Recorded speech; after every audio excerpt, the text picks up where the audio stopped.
What's up, y'all? We're about to go live. Jay Watts in the mix here at the Mic Drop Barbecue. It is a beautiful February the 6th in the capital city of Phoenix. People like, Phoenix ain't the capital city. To me, it is. It's the capital city, Phoenix, South Phoenix to be exact. Let me go over on Facebook real quick and get this show on the road over here. Because y'all know how we got to do. I got to let my people know. You know what I'm saying? This time I kind of let it roll a little bit to give Facebook some time to catch up. As soon as I jumped over there, bam, Facebook is already ready to rock and roll. Shut it down. All right, now we back in the mix. Man, we got a great show for y'all today. And usually I don't have a great show. Yesterday was great. Yesterday was a really good show. It was really good. Thank you, Kev. I can go now, my man, Kev. Cool, man. I appreciate that. What up, Serge? My brother. Jamil said, we can hear you now. We can hear you loud and clear. Last night was the first night I really got out there and drove for Waste Management. I did drive the other day, too. So I'll take that back. I drove a couple of days, but not for Waste Management specifically. But I just got out during Waste Management. Let's say that. I got out during Waste Management. Let me turn this music down some. So I got out during Waste Management. And it started out, man, it started out crazy, man. It started out with a private client. My client from the airport. I didn't really start driving until probably about maybe 1 or 2 p.m. Did a real quick ride. Took a break for about 4 or 5 hours. Got some stuff done. Then I went back out. And it was just, man, it was a lot of garbage. That's all I can say. Garbage rides out there. Lyft wasn't throwing no black SUV, nothing. I actually did 2 Excel rides on Uber, and they were paying better than black SUV. I did 2 Excel rides on Uber, and one guy was so cool. So, and I'm just sitting on the side of the road. I'm sitting there at a gas station, and this guy was leaving a concert, the Jelly Roll concert. He was leaving the Jelly Roll concert. So he was like, what up, Bubba Soup? And he was like, I hope you come and pick me up because everybody's dropping all the rides. He started walking away from the concert. So I'm like, why is this dude walking away? Is he in a car already? It was a lot of traffic. I'm like, is he already in the car? And I'm about to walk up and not have, my ride. He texts me real quick. Hey, I'm standing on the curb in a blue shirt. I was like, all right, bet. So I shoot around the corner. I finally get through traffic. I pick him up on the curb. It's a quick $50 ride. It's like it was on UberX. Let me see something. Let me open this up because I want to make sure I get it. Because when I drop my video to all of this stuff, I will be editing and dropping a video. It's hard to do it this week because I'm so busy. It was actually, let me send a thanks for that tip. Bam. Hey, I just got a 12.27 tip just came through. And then the other guy tipped me $13. That guy I'm talking about right now. It was $57. Well, I got $57.35 to go 9 miles, 11 minutes. So I made $57 on Uber XL in 11 minutes. Now, they were really paying very well. And I was like, I'm so glad. It was this trip right here. Let me try to open this up real quick. So it was that trip right there. Yeah, I like to adjust my screen down as low as I can so you guys can actually see it. It was that screen right there. So $57.35, and it was only from the concert straight down.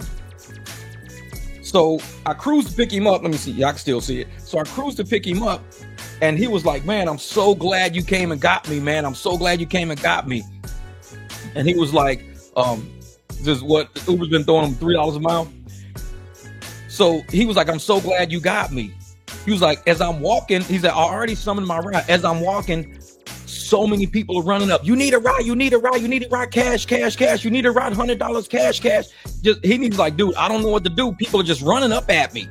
He said, so I just started walking away. And I'm like, that's when I thought he was driving away. He said, I couldn't just stand there. I was standing there waiting and I just took off. I couldn't deal with it no more. Everybody kept bothering me. He says, so you can't. He says, I don't trust these people. He says, most of them don't speak English. They're running up on me. They're yelling in my face. They're trying to, get me to come to their car with them. I don't know these people. He says, so I'm glad you came. And so while he was there, I told him about PAX. I told him about Hum. I told him, PAX is a new app coming out where you can schedule black SUVs, black cars, white SUVs, nice luxury cars. I said that'll be coming out in February. And actually, we did our first official PAX ride today. My man, Danny. He did the first official PAX ride today, and he texted to us. He said, hey, man, I did my first PAX ride. So the app is up and working. We're working through the bugs. We will be releasing it for everybody, but let us keep working through the bugs on Android and on iOS. So I'm driving with this guy, and he's telling me, he usually uses Uber and Lyft and everything, but he does do a lot of rides. I gave him my business card. I said, make sure if you need a book a ride or something like that, hit me up. I said, I know tonight will be kind of busy, so I might not be able to get you tonight, but schedule with me. I said, I'm horrible when it comes to on demand, but I'm good with scheduling. And I told him so he downloaded the Hum app on the spot because I gave him a Hum card. He downloaded it right there on the spot. I was like, oh, this looks pretty easy. And I said, yeah, the driver gets 100% of the money. I said, it's one of those apps that said it never surges and stuff like that. So you'll be good if you just need to go a short distance, just use Hum or whatever. So you ain't got to deal with all these people. And he was like, man, thank you so much. He was so he tipped me $13 on that ride. It was 11 minutes. And I got $57 for 11 minutes just going straight down the highway to drop him off that talking stick. And it was Excel. One guy, just one guy. And I'm like, man, that was cool. That's it. People are willing to pay for safe driving. Oh, yeah. I know. Wait till we go live. At PAX. And I was happy, just to be out because I got that ride. And then I said, well, let me get I was going to take a short ride. I didn't take a short ride. Instead, I just kind of kicked back and relaxed for a second. I'm turning off my notifications. Thank you. There. And so I said, I'm going to take a little short ride real quick. So I took I took a ping. So as I'm coming around the corner to pick up the ping, I see that the people are still actually in the lot. They're in the lot where all the crazy cars are. So I cancel that shit real quick. I'm like, I'm not doing it. I cancel it. It says, yeah, I'm still mad about that. I got the same ride, 6 guys, black SUV, and I got $80. I know it. So my next one is the one that just tipped me. The tip just came through, and it was $51.45. It was 17 minutes for that one. 17 minutes, 14 miles, paid me $51.45 on Uber XL, which is better than black SUV, what I've been getting. This one right here. Now that trip, these people called me on the phone because they were like, hey man, please don't leave us, man. Everybody's canceling. Please don't leave us. I said, no, I got you, man. Don't worry about it. He said, we're walking to you right now. I said, okay. I said, well, I'm gonna pull over because I'm in a lot of traffic. Let me pull over. There was a cop sitting there. I'll tell you more about the cops later. So I pull over. I see him walk up. He says, dude, that you? I said, yeah, I'm in a black SUV. And it's like 4 black SUVs. And I'm like, I guess you can't. I said, let me hit the horn. So I said, burn. And he started walking toward the sign. He says, do it again. Hit the horn again. Burn. And they said, there he is. So they all started running up to my car. It was 4 people. It was all happy and shit. Jumped all up in the truck. They was like, man, thank you so much for waiting on us. Everybody was canceling at the concert. Nobody wanted to wait. And I'll tell you why. Manny, like yesterday, we talked to Manny and he was riding saying, and my homegirl Jamie, she shot me a text message showing me the police pulling over a black SUV. Well, apparently Manny, he's got friends on the police department. Somebody called him and said, hey, we're getting a lot of calls from a lot of drivers that they feel they're being harassed right now. There was a live stream somebody was on yesterday saying how the cops are harassing drivers. You remember when I went to the airport and the airport got a phone call from somebody saying, hey, there's a live stream going and this is they're watching our channel, y'all. They're watching our channel. So the cop was like, there was a live stream going around saying that we're harassing drivers, and a lot of drivers are starting to call us because people are getting tickets. People are really getting tickets for minor infractions. I've done waste management for 5 years in a row. I've never seen people get tickets at this rate. Never, ever. 5 years in a row. Everywhere you turn around is 2-3 SUVs pulled over, lights going. I've never seen this before. And now drivers are calling the police department complaining about it. Hey, why am I getting a ticket? Impeding traffic, going too slow, illegal turn. They're just throwing, I'm telling you, it's a cash grab. And I said it on yesterday's live stream. It feels like a cash grab. These cops know we're making good money. Yesterday, when I started out, I probably was sitting at 35 from the airport. Then I did another. It was like a few rides I did. I was at about $150. I was like, it's going to be a slow day. $150 is going to be a slow day. Oh yeah, it was wasted management, man. Wasted management. I haven't been there yet. I only did the concert last night. I haven't done any golf shit. I haven't touched that tournament. Haven't touched it because everybody's complaining about getting tickets. All the black SUVs are getting tickets. Why am I going to go up there and get these motherfuckers all the money I earned? I'm not going up there. It ain't worth it. So I stay out. And so I had $150 and I'm thinking, okay, $150, I might break 200. I ended up making $618 yesterday without even trying because I stayed away from waste management. It was a Wednesday, slow ass Wednesday. Round 1 didn't even start yet. It's just people just going up there fucking around. $618, but this is how I did it. I did 318 on the apps. Exactly. Make 200 and pay a $300 ticket. Yeah. He says, you are the live stream, because they were really giving tickets everywhere there off of Hayden. Man. And I told everybody, stay off the road. I said, if you're going to do something, go to Bell and 91st. Because Manny said, go to Bell and 91st. Don't go on Hayden. Don't touch Hayden. Go on Bell and 91st. We kept saying that on the live stream. Drivers weren't listening because nobody was sharing the live stream. They wasn't sharing it on Facebook. They wouldn't put it in Facebook groups. They weren't sharing it for no drivers. All the drivers who didn't get that live stream got their ass handed to them. Because had they listened to that live stream, it would have been valuable information for them not to get tickets. We told you where not to go on this live stream in real time. We told you where to go. I made $618 yesterday. It's my money. It's free. It's me. I ain't got to pay no tickets. You know why? Because I didn't go on Hayden. I kept my ass off. I even showed a picture of a cop pulling over a black SUV on the live stream. I'm giving y'all information real time. Mic Drop is trying to help you out. Motherfuckers ain't sharing my videos. They're not putting them on Facebook. They're not saying, hey, man, if you're a driver, come check out this podcast. Dude helping us out. I'm not getting that. But I'm trying to give y'all love, and y'all not giving that shit back. Now y'all got tickets now. Now y'all sitting on tickets now. You say, we are the odds of Scottsdale for you. Exactly. So I'm sitting there like, I'm trying to help y'all out. Now all y'all got to go to court. All y'all got to pay tickets. And I told y'all yesterday to stay from up there. I didn't go there. I got 618 in my pocket. I made 318 off the apps. I did like maybe 4 or 5 rides, made the 318 and 4 or 5 rides. Cool, no problem. Last ride of the night, this guy hit me up on a black SUV, Lyft black SUV. And this is how it all started. He got pissed off. Because I told him the truth. Let me go today. All right, it was February the 5th. February the 5th. Because I made 102 on February the 4th, and then February the 5th, I made 187. So I made 187 on the app, 187. But I was only online for 2 hours and 8 minutes. I made $187 in 2 hours and 8 minutes online. I only drove 30 miles, 30.98 miles. I drove 30.98 miles, 30 miles, 31 to make $187. I wasn't taking shit. I was declining everything and made $618. But this is how I did it. The last guy, he didn't even tip me because I told him don't tip me through the app. I said, don't tip me through the app because they're doing some screwy shit because my tips were looking janky. I got $32 for his ride. It was a $32 black SUV. And we were supposed to go 5 miles. 5 miles, and the upfront was $21 for 5 miles. I said, I'll take it. $21 for 5 miles. I'll take it. So we get to the hotel, and he's like, oh, shit.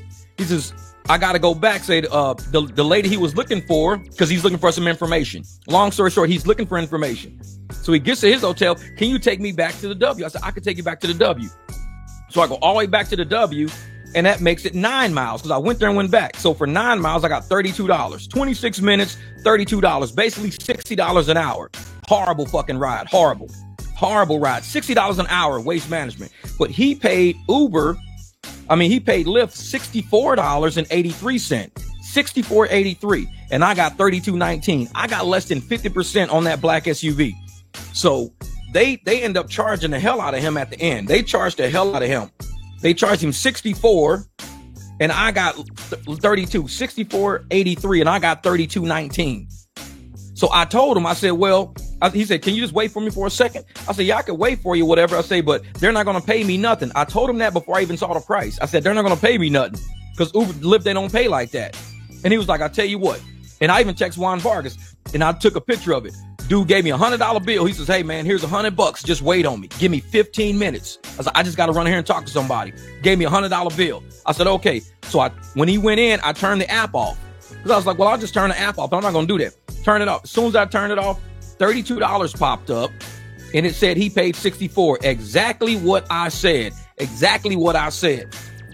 So with that $32 and $64, when he came back, I showed him. I said, hey, I appreciate the $100. I said, because I told you they were going to overcharge you and underpay me. So I showed him I said, I got $32 out of that. He said, yeah, I got charged like almost $65. He said, I tell you what, I just got to go find somebody real quick. Can I just hire you for like an hour? He said, I just need you for like an hour. I was like, okay, cool, whatever. He says, I'll take care of you. Don't worry about it. for an hour. We're bouncing down Camelback, down Thomas. We bounce down to, South Scottsdale. We're looking for somebody. So he's got me looking for somebody. And he's just running in buildings and he's waiting. And I got some video of that too. That's why when I edit my video, you guys will see it. He's running in the building, doing what he's got to do, coming back. Person's not there. All right, bet. Hey, do you know where this place is? I know where that place is. I'm not even using navigation. He's just saying names of places. And I'm driving to the names of places. This guy's a very important guy. This is like, you might wonder, why are you just driving some random dude around, this and that? This guy owns a fleet of $240,000 or $250,000 Sprinter vans. Each Sprinter van, he says, I got the jet packages on some of them. Then I got the party package on one. The party package I use for my personal use for me and my boys when we go places. He said he started a company. The company kind of took off. He became real wealthy, real fast. Long story short, dude owns shit, a lot of shit. So we're jumping to all of these places, doing all that shit. And in the meantime, as we're driving, he texted me. He said, well, I'm going to give you my number because I'm going to want you to do something for me. He says, I got one of my drivers actually driving one of my Sprinter vans here for Waste Management because I don't rent nobody else's shit. So he's driving from California all the way here. And we're going to use my Sprinter van. He says, if this guy's got to go back home, can I hire you to drive my Sprinter van for us? He said, it's just, you're doing the same thing you're doing right now, basically. I said, all right, that's cool. And then, a long story short, it's going to be some other shit to deal with that. So I might be driving his Sprinter van. So we finally found the guy. It was the guy's birthday. That's why he was hunting for him. Went in, talked to him, did what he had to do, came out. He says, man, I appreciate. Now, about an hour had passed by now. We done went on, gave me another $200. That's where the 300 comes from. He gave me 100 at the W, then another 200 when I took him back to his hotel just to find a guy. He gave me $300 to find a guy.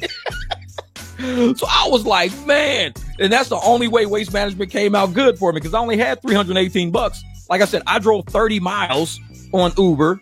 I mean, I drove 11 miles on Uber, then 17 miles on Uber, something like that, or 14 miles. So that was 25 miles on Uber to make about $100. So I was getting about $4 a mile on Uber. Lyft, I drove 30 miles and I made 190.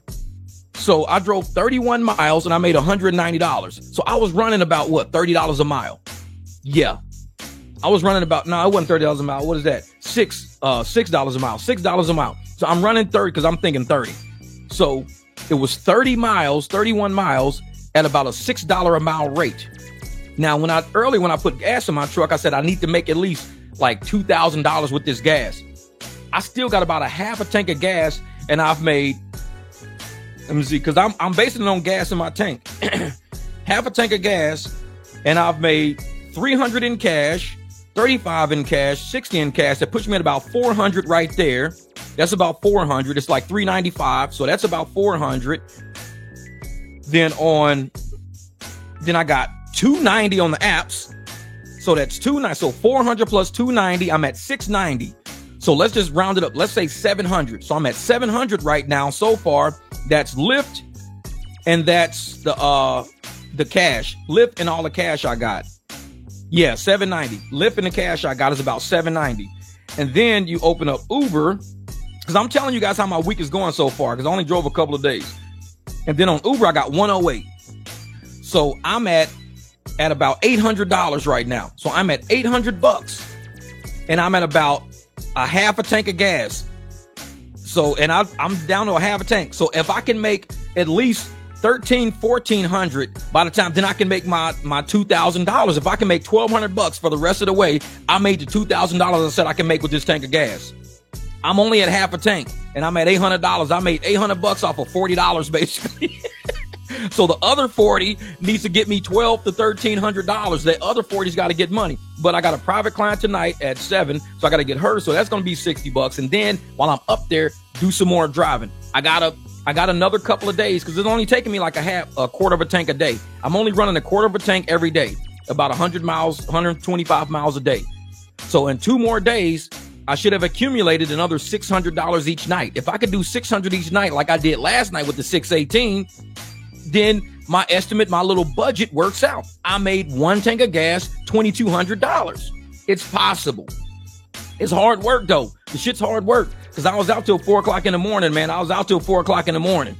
I know it. 300. Yeah. This is Oh, the reason why I'm in a good market is because it's Waste Management right now. Everybody knows we have the world's largest golf tournament in town right now, Sirius Black Dog. That's what I don't think you're realizing. This is not every day. We have the world's largest golf tournament, the biggest party on the West Coast going on right now in Phoenix, Arizona, up in Scottsdale. That's why it's going like that. Don't think it's like this on a regular ass Wednesday. No, it ain't like that on a regular Wednesday. So right now I'm sitting at like $800. Wait, now because I made six last night, something don't seem right. No, that is right because I 6 last night and then only drove, another night and only made 200 those nights. So it's right. It's right. I'm about 800. It's about right. But man, what up, Ron? What up, Ron? Yeah, private rides are paying good, man. Paying good. I know it. That's dog food for the month. I got to go get a new bag anyways. So that's basically how Waste Management went for me. I stayed away from the golf tournament because the police were up there issuing tickets. So this money, the $800 I made so far, would have been going to the police department. And this is the cash grab. They know black SUVs are out here making money. So what are they saying? If they come out here and make money, how do we get a piece of that? How do we get a piece of the pie being police department? How do we fund? We can't raise everybody's taxes. We can't ask people for a grant, a police grant to pay for overtime hours. How are we going to afford all these police out here working Waste Management? I got it. Black SUVs. Hit them black SUVs up. Hit them up. Hit them up. And I told everybody yesterday, watch out. Black SUVs, watch out. They coming for you. They pulling us over left and right. That's why you ain't seen my truck up there in the daytime. Nope, I ain't doing it. The Scottsdale PD is making their grab right now. They were ordered. I'm telling you, how else are they going to pay for all these overtime hours for all these cops? How they going to pay for all the money? These are bonuses. This is a big week for the police department. They've got a lot of vehicles up in Scottsdale right now. This is a big week. So I'm going to be like, how in the hell am I going to go up there knowing what they're doing? And I'm going to go sit I'm not stupid. You don't see my truck in Scottsdale till after 7, 8 o'clock at night. Daytime, everybody's getting pulled over because the police are getting money. They got to get paid too. And the cops are like, you know what? All this overtime, how are we going to make sure that, we can not only afford all the overtime without killing our budget, but we can make money for bonuses and shit like that coming down the pipe. Got an idea. All those black SUVs that be making all that money. These black SUVs bragging about making, $9,000 a week. See, I'm only trying to make $3,000, $4,000 because I'm not driving. It killed me. The fact that I can't drive during the day is killing me. Because when I made the 3600, I drove in the daytime and the nighttime. I had the Beamer. I drove the Beamer and made $3,600 in 5 days driving that Beamer. But I had day people. I was grabbing people after the event. I was going to the lot, picking people up all day. I'm not touching that event this year. Because why am I going to sit there and get a $1,200 ticket and I make $2,000? I basically make $800 working Waste Management. The cops make more money than we make right now. So yeah, stay away from Waste Management if you can. If you can't, Bell Road and 91st. Stay off of Hayden. Hayden is where they making money, man. They making money. It just made a killing on the apps. That's $18 pitching and banking this weekend. I know it. There you go. Keep them cameras for your trucks and cars. Keep the police department honest. Their word is stronger than yours. Real talk. They'll say, oh, he made a U-turn over here and he did this. And you're like, no, I didn't. I got it all on camera. That wasn't me making a U-turn. Oh, no, it was a black truck. It was you. You made a U-turn. It wasn't me, dude. I got it on camera. It shows me pulling in and going straight. It wasn't me. No, it was you. Pull over. We issue you a ticket. Tell a judge. It's a cash grab, man. That's why I was like, I'm not going up there. I'm not messing with Scottsdale this year, man. And luckily, like I said, I met somebody last night who needed a ride. And then once his Sprinter van gets here in town, if his driver, because his driver does stuff in another city too, if his driver can't stay, his driver's going to fly back. They're going to give me the keys to that Sprinter van. And they said, we don't need you all day. It's mainly just at night when we're doing stuff. That's when I work anyways. So let's say I charge him. If I drive during the daytime, just around the city doing shit, make about 100, 200, 300 during the day, just doing my own thing. I can go drive for them. Just say, hey man, I'll charge y'all $600 a night. $600 a night. I'll start like 8, 9 o'clock and I'll roll with you guys to the morning. $600, $700 a night. That's $1,000 a day. Cause I can make 200, 300 just puddling around town. And then on top of that, this lady texted me, right? This lady hit me up the other day. So she needs her son needs a ride, 4 of them. And it's no big deal. Before I even start this story, let me tell you right now, this is not a big deal at all. This is how life is. I'm going to tell you a life story about driving. It's not a big deal. Hits me up. Hey, I got somebody who needs a ride, 4 people with luggage from the airport all the way to Eloy. So Eloy is south. It's south of like Casa Grande and everything. So I'm like, well, I know Eloy is south of Casa Grande. It's kind of going towards like Tucson and shit like that. I got a black SUV. It's 51 miles from my house, 51 miles, but it's a lot of highway, a lot of traffic. And it's like, you know, you got luggage for people. I got to go there and back. So it's 100 miles round trip there because there's nothing in Eloy, down there and back. So I'm like, I tell you what, I won't even charge you $3 a mile. I'll charge you $2.50 a mile because Uber was charging, $3.30 or something like that. I think they were charging $3.36. Oh, let me see what I don't want to lie to y'all. So let me go and find out what was Uber trying to charge her? Let me see. Here we go. Let me open it up. So Uber Black SUV Uber Black was charging one way. Uber Black was charging $2.66 one way. Black SUV was charging $3.38 one way. That's what I sent her. So I sent her that. I said, Black is charging $2.66. Black SUV is charging $3.38. I said, I can do 4 plus luggage, $250 each way. And that's with me blocking out 3 to 4 hours each day for the trips, because I'll take about an hour to clean my truck, get it all ready, do all this. And that's with me blocking out time to actually do the trip and get back. So $250 in about 3 hours worth of time, because I got to clean everything up, get them down there. Then I got to get back 3 hours. Check. I said $250. Remember, Uber and Lyft charges $2.66 for Black, $3.38 for Black SUV. I just said $250. I was under both of them. She never texted me back. So apparently that rate was a little too much, which is cool. Like I said, it's life. It's cool. She never texted me back. That's cool. But that's 3 hours of time, 51 miles, 100 miles round trip, 100 miles round trip.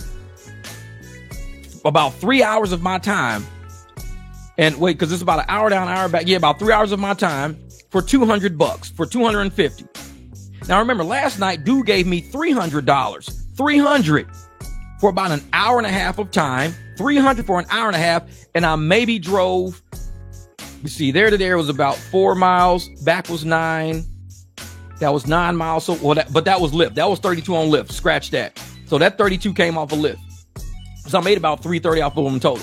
So I drove about, from here to here was about 8 miles. There to there was about 4, makes that 12. There was about another 4, makes that 16.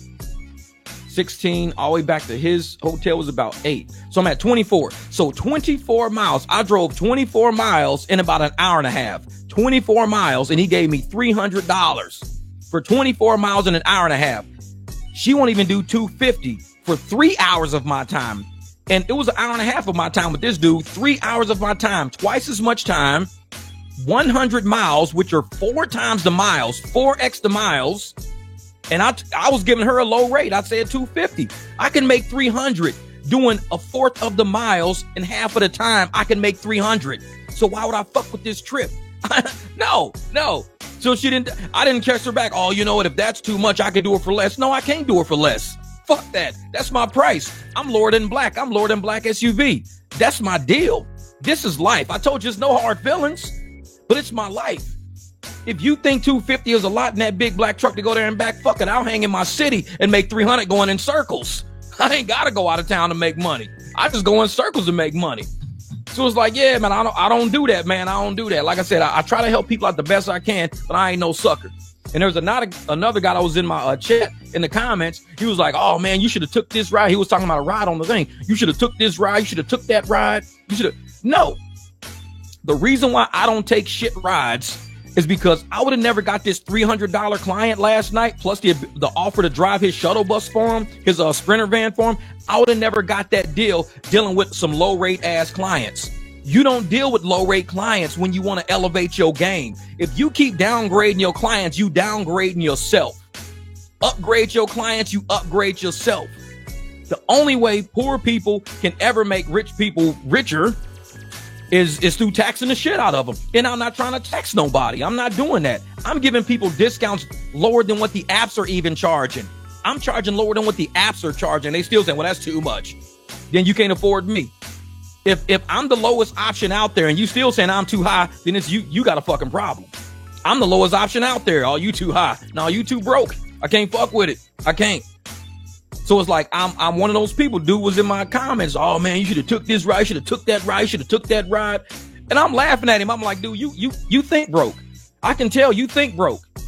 Because all these rides you talking about probably equal about 30, 40 an hour. I can make 300 in an hour. You looking at 30, 40 an hour. You think broke. People with 34 an hour got 2 jobs. I'm not trying to have 2 jobs. I can make 300 in an hour driving this big ass truck around. I could do it. I just got to believe I can do it. And I got to discipline myself not to start thinking broke. I got to stop chasing $30 an hour fucking rides, $14 an hour. Fuck that. You can't think like that and make it. You got to sacrifice something. You got to sit your ass still. I sat still in my truck. Ride came through, $21 for 5 miles, just going to the W. I took it, end up getting 32 plus 300. Dude owns a goddamn shuttle bus company or a Sprinter van. And I'm sitting there like, this is why I sit my ass still. I wait for people like that. I'm not trying to wait on broke folks all day because broke folks hang around broke folks and broke folks keep folks broke. I'm not trying to be broke. So I hang out. I see broke motherfuckers all the time. I ain't dealing with that. Cancel. Nope, I'm out of here. I'm gone. I don't deal with that shit, man. I don't deal with it. And like I said, it's business. Just like E-Love said, this is business. That's why I started my story saying it's nothing bad. It is nothing bad. This is business. It's straight harsh, man. It's harsh. What's up? I'm not dropping a link today, y'all, because I ain't got that much time. I know everybody's saying drop a link. I wish I had time to. I woke up late today. I got a private ride coming up. Plus, I still got to get the truck. I ain't even cleaned the truck yet. I dropped the TikTok this morning. I'm going to do another live stream where I can drop a link and get everybody in. But I got shit to do today. Otherwise, I'm not going to make no money. Because right now, being on live streams ain't paying me shit. I keep it 100. I got to be in these streets. So I'm going to get out there and get in these streets in a minute. But I want to wrap up this live stream. I've only been on for like 30 minutes. I just want to finish my thoughts, get my shit out. And then when we want to talk about the tax forms and we talk about other stuff, that's when I want to bring people in. I got other live streams for that. But this week is about waste management and what's going on here. I'm going to have another live stream talking about taxes and everything people want to discuss. I'm not a tax consultant, so I don't want that shit on my channel. I don't want nobody saying, oh, I heard that off a mic drop. Talk to your tax accountant.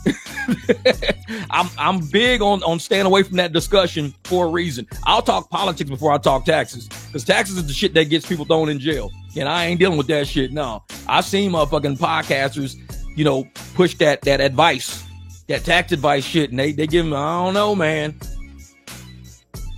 So yeah, but I just want to say, everybody out here driving waste management, y'all gotta make sure that y'all not driving for nothing. If you up there on Hayden, driving up and down Hayden, fucking around, you driving for nothing, because you're going to get pulled over. You're getting a $1,200 ticket. You're going to get an $800 ticket. What up, Triple E? You're going to get out there and plan your day out right. There's money to be made out there. I'm not sitting in 2 hours worth of traffic just to get an $80 ride to be like, I got an $80 banger. I wasn't even touching the strip. I was downtown doing rides for like the restaurant convention. I was cruising across town, picking up man. I was doing my private rides. I wasn't touching that because it looks good when you open your phone. When you open them little video game apps called Uber and Lyft, the little video game app, your brain is automatically triggered to look for red. As soon as you open the video game, your brain looks for red. It's like when you see gray, you don't think of nothing. I was in all the areas of gray yesterday. Every area I was in was gray, except when I got to the end of the day and I was doing those Uber XL rides and they were giving me big surges. I was in gray all day and still made a $600 day out of it, because it's all about who you drive around, not how many rides you do. If you want to go out there and do some banger rides, what you have to do is say, listen, I'm going to take myself out of problem situations. I'm going to stay myself away from cops, stay away from police. Like this year, I ain't following no black SUVs. Zero. I'm following none of them because they all going to the trouble spots and they all getting tickets and shit. I'm following none of them. So I'm doing my own thing. I'm cruising across town this way. I'm going this way. I'm doing different things. And I'm telling people, change the game up. Uber and Lyft knows what we're doing. The police department knows what we're doing. So what they do is they say, hey, if we know these guys can make money and we need money, this is how we go get them. This is what we do to go get them.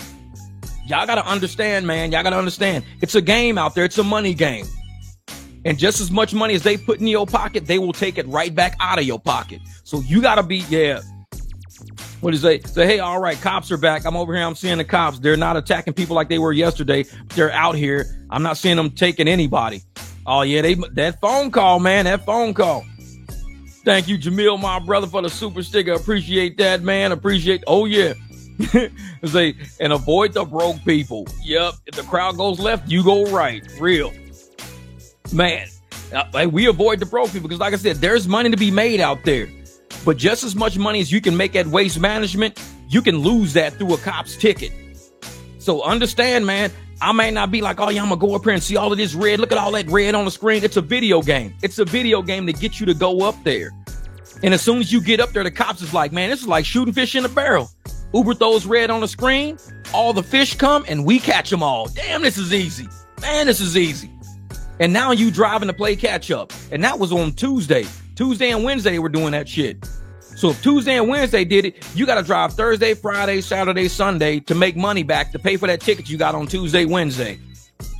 It was a cash grab. I stayed away from that shit. I didn't even go up there. I was like, nah, I'm not messing with that. Nope, I'm not touching it. All money ain't good money. Them video games throw that red on the screen, and what happened? People run for it. They had some good rides at Talking Stick. No cops was at Talking Stick. Had good rides at Talking Stick. Good rides downtown. No cops downtown. All the hotels like Westin, Tempe Hotel, all these hotels had real good rides because there were business people who were needing business class rides. And guess what? Everybody was at the red section way up north. Guess where I was? Doing all the little short rides. Let me show you some little short rides I was doing. And these were black and black SUV rides. These were like some little quick bangers because nobody was around but me. Hold up for a second. Let me open this shit up. I'll show you what I got. Let me go back again. Oh, wait a minute. I'm going too far. All right, day. Oh. I be fucking up. Let me just do week. This week. All right. Now on day. All right. Man, this Lyft app is harder to use, man. Okay, on the second. No, it was the third when I started driving. The third. Okay. So, I mean, I was doing trips. These were 6-mile trips, $27 in my area, right around the corner from my house. 6 miles, $27. They were taking 22 minutes. So I could do 3 of those in an hour, make almost $90 an hour. Actually, it was, make about $80, $90 an hour. There were nobody around. Nobody was around. Everybody was up at the red zone. Thank you, Big Horn Kev. I appreciate that, brother. Just headed to private client, day 38, no apps. Keep it going, brother. And instead of saying day 38, no accidents, like you see at job sites, you just flip the clap. Day 38, no apps. I went a whole 31 days, brother. Keep it up, man. He's proven it works. The system works. When you value yourself, you're out there making money, man. You're out there making money. It was like, took $20 XL, converted to private, rest of the night for 75 more. There you go, brother. That's how you got to do it. When you're converting clients and you're getting money the real way, you don't got to do all these apps all damn day. And that's what they're doing. I do little short rides. I'll leave it on black and black SL. I might even do XL. I might even do comfort if it paid right. The tier don't matter to me. What matters to me is the money. That's all that matters. If you're, like I said, I was taking Uber XL last night, not black SUV. Because if the money is right, the tier don't matter. If you had an Uber X for $100, you think I'm not going to take it just because it said Uber X? The tier don't matter. You can be on Uber X when I had the Jeep, I was making $1,500 a weekend on Uber X, $2,700 a week on Uber X. And I wasn't driving, I was driving 40, 50 hours a week, making $2,700 on Uber X. That's when it paid good. So don't think about, well, I'm not on a black SUV tier. Some of my best rides are not even black SUV. Some of my best rides are comfort. I did an extra comfort, 30 miles, $170 on extra comfort. That's not black SUV. I did a video on it. I picked up somebody in Scottsdale, took them up to New River. Scottsdale to New River, $170. That wasn't black SUV. That was extra comfort. So don't think the tier matters. If you out there and you driving and you worried about not having a black card, not having it, you worried about the wrong shit. Get your mind on the money. If you want a black SUV, you'll eventually buy one. I wanted one, which is the only reason why I bought one. If I didn't want one, I wouldn't have bought one. But I wanted one because there were some things I'm trying to do. I'm trying to do private clients. I'm trying to get off the apps and do something different. I could have did it in the Beamer, but the Beamer don't got trunk space for airport. So I needed something big enough for airport. I could take groups. I can move groups. I can do $250 offers and people say, nah. And the moment they say no, guess what? I go out and get a $300 ride for a fourth of the miles and half the time. That's what happens if I would have kept chasing this shit, guess where I would have been? Making $250, doing 100 miles, taking 3 hours out of my night. When I can make 300 doing 25 miles, taking an hour and a half out of my night. Sometimes you gotta let shit go. All money ain't good money. But once you've done business long enough, you start seeing that. Exactly, man. That's it. No black SUV, Eric. No black SUV. You don't need it, man. You don't need it. And a lot of people believe that we need the apps. They think we need it. Like, oh man, I need to get on an app. I need to get a black SUV. Once I get a black SUV, I can get on the apps. You can buy a black, and just like last night, there were people offering cash rides all over the place. You get a black SUV, you clean it up. I mean, you can go buy a black SUV for like $8,000. It could be something that the app don't even take. Put some nice ass wheels on it, clean up the interior, add you some LEDs in it, make sure the headlights is nice, the new contemporary LED HID lights, clean it all up, make it look good, put LEDs on shit. They don't know nobody's ever asked. Well, people used to ask me what year it was because they want to know what year it is. But for the most part, they don't care.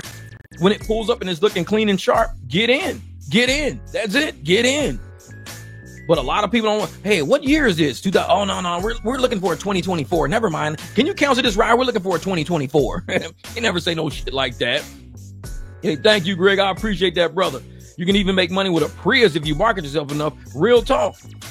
Because if you got a Prius and you know Prius has a big trunk in it and you ain't using a whole lot of gas, guess what you do? You do airport. You say, I specialize in airport rides. I know what you guys are paying for airport. I do Tucson rides for this price. I do this and that for this price. A Prius is a long range money maker. All these nature hikes that ain't none of us taking, a Prius will kill it. Prius tires are little bitty ass tires, look like roller skate wheels. Them tires ain't expensive. My Jeep tires are expensive as shit. Prius tires, I can find those motherfuckers at Walmart. They're not expensive. You're not going to kill yourself in a Prius. The Prius is going to make you way more profits than anything on the streets out there. You do all them damn nature hikes. You need a new tire? Go get a tire. $40, $50. We spending $250 on a tire. You spending $50.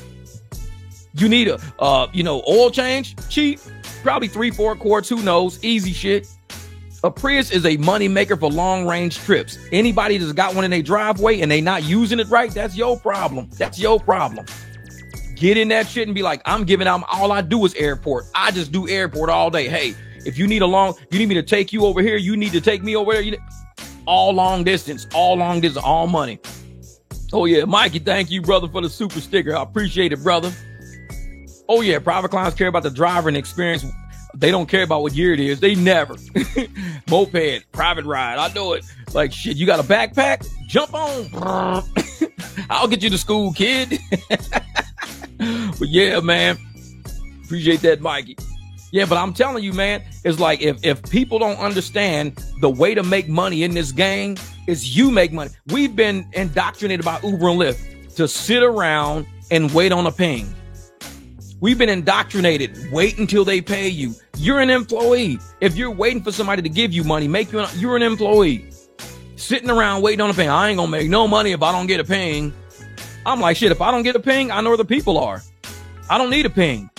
A ping is just a notification. That's it. That person needs a ride. But I know where the whole group of people is that need a ride. So I'm going to drive to where the whole group of people is. They going to be like, oh shit, hey, you a driver? Bro, can you do us a favor, man? Our hotel ain't too far from here. $50. Our hotel's not that far. Please, man. We tired of getting canceled and declined. I said, well, if your hotel is only like 4 or 5 miles away, they probably paying a driver like $7, $8. That's why ain't nobody picking you up. Oh, for real? That's how it works, bro. The app is probably charging you 40, 50 and the driver getting like 11. Ain't nobody coming to pick you up. So they give you that $50. You drop them off at the hotel. You good to go, man. You good to go. And that's why this channel is run the way it is, man. I do my best to get that information to people. We tell people on the live streams, you know what? Get out there, get your money, stay out of trouble zones. Don't ride in the curb lane and wreck your car and shit like that. We give people all the information you need to try to be a successful business at this. Ain't no hater ass channels over here. We ain't got no drivers that are haters. If you ain't out here making the money and doing it the right way, man. Uh-oh. Hey, Jeff, they just started ticketing for illegal parking in bus zones. So at least they're legitimate, but they're not stopping the Waymo. Yeah, we were asking about that the other day.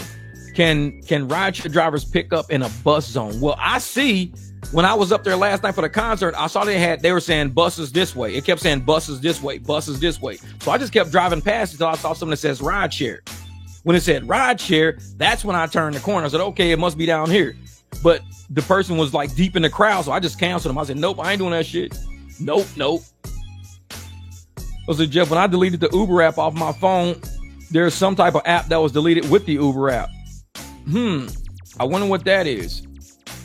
I got a lot of apps on my phone. I don't know what other type of app that would be deleted with the Uber app. But some tracking app, maybe. I don't know. Some voice activated app. So, man. Yeah, what about free trips to the strip clubs for $20 tips? Hey, and you know what's funny, Fair? Hey, I'm going to show you something. This is funny. I'm glad you said that. Free rides to the strip clubs for $20. Wait a minute. This is where I was last night. Strip clubs. That's where I was last night. It's funny you said that. That's where I was last night. That's LA Girls. So that's part of my video that I'm working on right now. I videoed what I was doing last night as I was out. So that was one of my, and guess what was next to me at the strip club? A Waymo. There's a Waymo next to me with the lights on waiting on somebody to come out of the strip club. So yeah, you right about that. Strip club rides, dude. And I'm going to tell you why. I said it in the video. I'm going to edit the video and tell you why I go to strip clubs. Most husbands and wives, some wives are hanging out with their girls and they don't want their husbands to look through their phone and see all their Uber trips or their Lyft trips. Private rides are perfect because we don't log trips for them. If they don't want us to say, hey man, I'm gonna take you from this club to this strip club to that. These girls don't want their husbands knowing they was bouncing around strip clubs all night because their husband might be on home with the kids. You're like, what the hell, girl? Open your Uber account. It looks like you went to this strip club, that strip club, this strip club. Perfect rides. Strip club rides are perfect. I can bounce to strip clubs all night, picking people up. $50, $20, $25, $50. Can you take us over there? $20, $30? No problem. Because the app gonna give me like $8. The app will be like, hey, leave this strip club to that strip club. $8. I'm like, $8. I could just charge somebody $25 and they happy with it. Strip clubs are the perfect places for private rides. If you don't, and you're gonna hear it in my video, and I'm telling you in that video I got, if you are not parking yourself outside of a strip club, and sitting there and watching how things are going, people walking out, looking at their phone, trying to get rides. You can already be there. Hey man, if anybody needs a ride, you're not going more than 10 miles. I'm good with that. Anybody going, oh, we're only going like 5-6 miles. And make sure you tell them I'm not willing to go more than 10 miles. If they say, well, shit, we got to go like 15, 20 miles. What if we just give you $100? Once you put your balance on the line, say, this is as far as I want to go. I only want to go 10 miles. Oh, spy app, because I believe Uber's controlling my iPhone because I'm using Maximo. Could be. But if you tell somebody while you're at the strip club, this is my criteria. I'm willing to drive up to 10 miles. You can take a trip 20 or 30 miles, but the fact that you said you're only willing to go 10 miles, you now have a strong negotiation tool. If you walk up and you just say, I'm doing any ride. If you got to go 100 miles, I'll take you 100 miles. They know you desperate as a motherfucker. But if you walk up and you say, hey, I'm only willing to go 10 miles because this is my area right here. This is my area. I'm working a strip club tonight. This is my area. I just want to drop people off and come back. This is my area. Man, we got to go like 20 miles. Tell you what, I know you don't want to go that far. What if we just give you $100? See, the fact that you put a criteria, you put a buffer on it, they're going to pay you to get you past your buffer. If you don't have a buffer, they're not going to try to entice you to get past that buffer. Set your zone already. Walk up and tell people, I'm not willing to go that far. Now they got to entice you to go that far. They got to give you some type of incentive to go that far. Well, shit, we got to go way up here. Man, that's a nice ass truck. Tell you what, bro, $100, man. I know you don't want to go that far, but we willing to give you a little bit extra, man. Willing to give you a little extra. All right, fuck it. You could have been willing to go that distance the whole time, but you already set your boundary. Setting your boundary is setting your negotiation table up. You setting your chess match up right now. When you walk up, you already setting your chessboard up. Don't walk up without chess pieces. Telling people how far you're going, that's one chess piece. Telling people how many people you're willing to take, that's another chess piece. Well, I can only do like 2 or 3, man. I could do 3. Oh, shit, we got 5. You got a chess piece already, even though I got a truck. I could tell people, well, I normally only take 5. I just do 5 because I don't like nobody sitting in my front seat. I'll do 5. I'll do 6. I don't like nobody sitting in my front seat. You set your chess piece up because they got 6. They got 7. And you like, well, shit. They sitting there like, man, he got this nice big ass truck. He only willing to go 10 miles. Man, he's only willing to take 5 people. You got 2 chess pieces they got to work around. How they going to work around it? They got to say, okay, well, what if we just slice like $150, man? Just please, man, $150. Just get us there right now on the spot. The chessboard. Now they're countering your move. You already made your move. Now you make, but if you go up with nothing on the chessboard, what do? They just, hey man, $25. You want to take us over to $25, $30? There's no incentive. You ain't set up the chessboard yet. So I'm like, man, oh, this right here. Please read the chat. UberCart Carbon.core. Carbon single binary application is a spy app from Uber, Jeff. Okay, so how do you get that app out of your phone if it's in your phone? Carbon single binary application is a spy app from Uber. How do you even see that app in your phone? I got an Android. How do I even see that app? Like, man, this is one paw save the king, a kingdom for a horse. Yeah. So I'm telling you, if you guys know, man, look, Anthony's like, hey, man, that's right. That's right. He know how the game works. Anthony knows how the game works. That's right. If you know you out here out to make this money and you're trying to capitalize, like I said, I don't gouge people. I capitalize. So what I do is I say, I know how much the apps are charging. They're charging $338. I'm willing to charge you $250. If I'm gouging, I would say the apps are charging you $338. I'll charge you $400 because you're not going to get a ride. So I'll just do $400. That's what they do at these events. When these black SUV guys become, oh man, $200, $150. They don't even know where the fuck you going. They just yelling out numbers, $150. Motherfucker, I'm just going to Circle K down the street and back. I'm not giving you $150 to go to Circle K. $150, $200. At least talk to somebody, negotiate with somebody, find out. Don't gouge people right off the bat. And what I do is I say, hey, how much do the apps are charging for this? And even last night, I was sitting there, I'm looking at rides leaving areas, going to and from like base rates. And I'm like, okay, some of these Excel rides are paying better than the damn black SUV.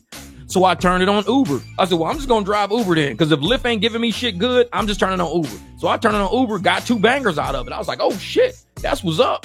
Back to back, $50 rides each, made $100 back to back. 2 rides. It's like, man, this is easy shit. Yep, you got to go on market value. And that's what apps need to know. If you're doing business in any small market, Arizona market, whatever, any market, you need to look at the market value. Uber's market value is the same across this whole nation. They want to pay 50 cents a mile to 70 cents a mile across the whole nation. The only places they don't pay like that are places that have negotiated through legislation what they get paid per mile and per time. Otherwise, everybody else gets the same pay. Everybody gets the same pay. You don't want to do that. Yep, $337. That's what it is. That's the pay they want to pay everybody. $337 for every little ride you get. And you taking up 10, 12 minutes of your time for $3.37. You can only do that 6 times an hour. That's about $20 an hour you're making. $20 an hour driving people around at $337 per ride. And you still got to pay gas, wear and tear. You got to make money to buy some new tires later. And that's what Uber does across the board. So what you got to do is say, I know my worth. I know what Uber is charging. They're charging market value, but that's why I'm not being paid market value for somebody of my caliber. I'm a business owner. I own a big piece of equipment that I maintain myself. I insure myself. I clean it myself. I'm a business owner. I'm not just somebody that works in your office that drives to work for 6 miles and parks that shit there all day. No, that's an employee. An employee drives 6 miles, parks their car, and makes about $130 at work all day. If they're working an 8-hour day, they make about $160, $200 a day. But they're only driving 6 miles to you. That's it. If I'm driving 100 miles a day, you got to pay for that shit. I'm driving way more than 6 miles. I'm beating this car up every day. I'm driving way more than an employee. So you got to pay me like a business. You can't pay me like an employee. Like, man. Oh, yeah, that's why they got the TLC in New York. That's it, the taxi commission. And if you don't have somebody standing for you, most of us, you have to stand for yourself. New York has the TNC. And also, somebody sent me something this morning.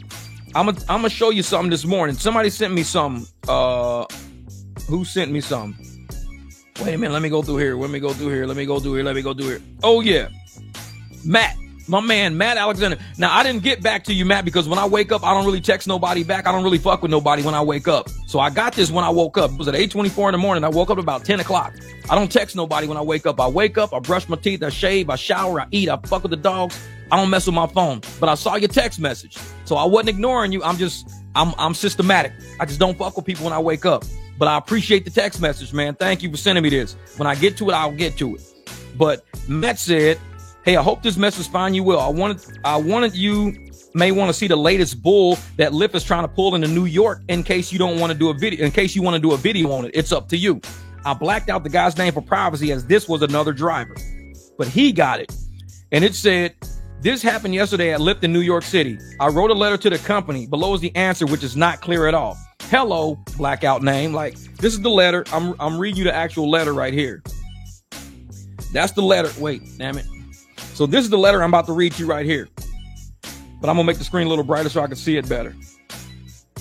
But it says, thank you for contacting Lyft support. I hope you are doing great. I'll be more than glad to assist you today. Due to compliance regulations in your region, you have been deactivated on the Lyft platform as per the request of the local regulator. Until we hear from the regulator, your driver account will remain deactivated. I sincerely apologize that I wasn't able to get you the outcome you expected. Kindly don't let this experience outweigh any previous good experience with Lyft. We hope for your understanding. Best regards, Mark from Lyft support. And then the guy said, well, what should I do about this? Has anyone encountered this? What do you guys? So they basically deactivated this dude in New York, saying that local regulations are telling drivers that they got to get deactivated for whatever reason. Like the message says nothing. I don't know what the guy even messaged the guy. He just said, I sent a message to support asking a question. So after I asked the question, Lyft support deactivated me and said, as per local regulations, we have to deactivate you. As per local New York regulation. What New York regulation says you have to deactivate a driver just for asking a question? What was the question? That's what I want to know. What the hell was the question? So this is the kind of shit that's going on in New York right now. People are really getting deactivated off the apps just for asking a question. Man, they don't just back-to-back live streams like the good old days. Yeah, man. Hey, and that's why I did only 2 hours yesterday. I'll do a couple hours a day, but I got to get out of here. So I got to get all this information out, because usually I'm doing 4, 5, 6 hours. There's no end because I ain't got shit to do. I got shit to do. So I got to get this out and I got to get going. But there's a lot going on, especially in waste management. And I want to make sure that drivers in Phoenix who are driving right, because everybody's not going to hit the live stream at the same time. But drivers who are driving in Phoenix, when they hit this live stream, I want to make sure that I am mentioning. That's why I don't want to get off track. I know a lot of people like, drop the link. I don't want to get off track today. Just because you saw part of the live stream already don't mean somebody who's watching the live stream now is going to see it. It's at the very beginning. So I have to keep this message going for drivers. Watch yourself on Hayden at the Waste Management. Manny said they're not giving out as many tickets, but now they're giving out tickets for people going into the bus zone and at the rideshare zone. Yesterday, they were giving out tickets, and the day before, just for simple infractions. A lot of drivers were calling, pissed off, saying, hey, why are we all getting all of these tickets? I told y'all from the get-go, when I saw all the cops going on and I was getting all the text messages, I said, they are in a cash grab right now. I said that on the live stream. They are in a cash grab. Open this live stream when you're in traffic. Open it for people who are around you. Open it for other drivers to listen to. So when I tell people, listen to this live stream, there's information in here that might save you $1,200. A lot of people, I don't listen to no podcasts. I ain't worried about no damn podcast. I ain't listen to no podcast. Guess what? They're minus 1,200. I ain't listen to no damn podcast. You're minus 800. Man, fuck all these podcasts. I ain't listening to these podcasts. You're minus 1,200. Somebody else is like, man, I'm gonna listen to this podcast. I'm staying away from there. They're keeping all the money they made that week. I don't listen to podcast people.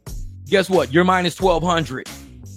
So I try to help people the best I can. And you're going to have all these drivers out there pissed off when the information is free. It's right in your face. I'm giving up my time that I could be on the road making money. I'm giving up my time to help out my community out there using a platform I got to try to help people. Most people wouldn't even care. They wouldn't even care. Man, I ain't worried about these damn drivers. This Waste Management. I'm finna go out there and get this paper. I'm like, I got a small platform. I can actually help my community. If we trying to keep the money here in the community, then let's keep the money in the community. Because these drivers out here getting killed right now. They're getting raped right now over sitting there pulling up. Oh, I'm going to wait for my person to get in. They get in the car. Next thing you know, oh, shit, man, I got a ticket. Yeah, that little $100 ride you just did, you got to do 12 more of those just to pay for that ticket now. You got to do 12 more of those now just to pay for the ticket. I'm like, I'm doing the best I can do to help you people out. I'm doing the best I can do. And there's a lot of people out there, you know, they don't even take the information. They don't even take the information and realize this information is financial information. It's money that can actually save you money, keep money in your pocket so you ain't got that hardship. But it's like, you know what? You can lead a horse to water, but you can't make him drink. I don't want no motherfucker on my channel in 3 months from now, man. I used to drive, but Scottsdale done hit me up. How many times y'all heard me on all my live streams saying I don't go to Scottsdale. I don't mess with Scottsdale. I used to say that shit all the time, man. I don't mess with Scottsdale. Nope. Dude, you gonna go to Scottsdale? Man, I ain't messing with Scottsdale. Jeff, you need to get up to Scottsdale. Shit, I ain't messing with Scottsdale. How many times have y'all heard me say that in the past? Even on my ride-alongs, oh, they want me to go to Scottsdale. I ain't messing with no Scottsdale. Because I'm not stupid. Scottsdale got some of the nicest cars, the nicest areas. Where you think the money come from? People passing through, getting tickets from lights, getting tickets for no turns, getting tickets. Where do you think all the money comes from? That's why I don't mess with Scottsdale. I'm not stupid. I grew up in the hood. I know when you got a whole bunch of cops and you always got people flying, they're looking for something. And if they ain't got nothing to do, they're going to find something to do. And it might be you. Today, it might be you. What you doing today? That dude right there, I'm finna get him. For what? Now, I don't look like his taillights are dim.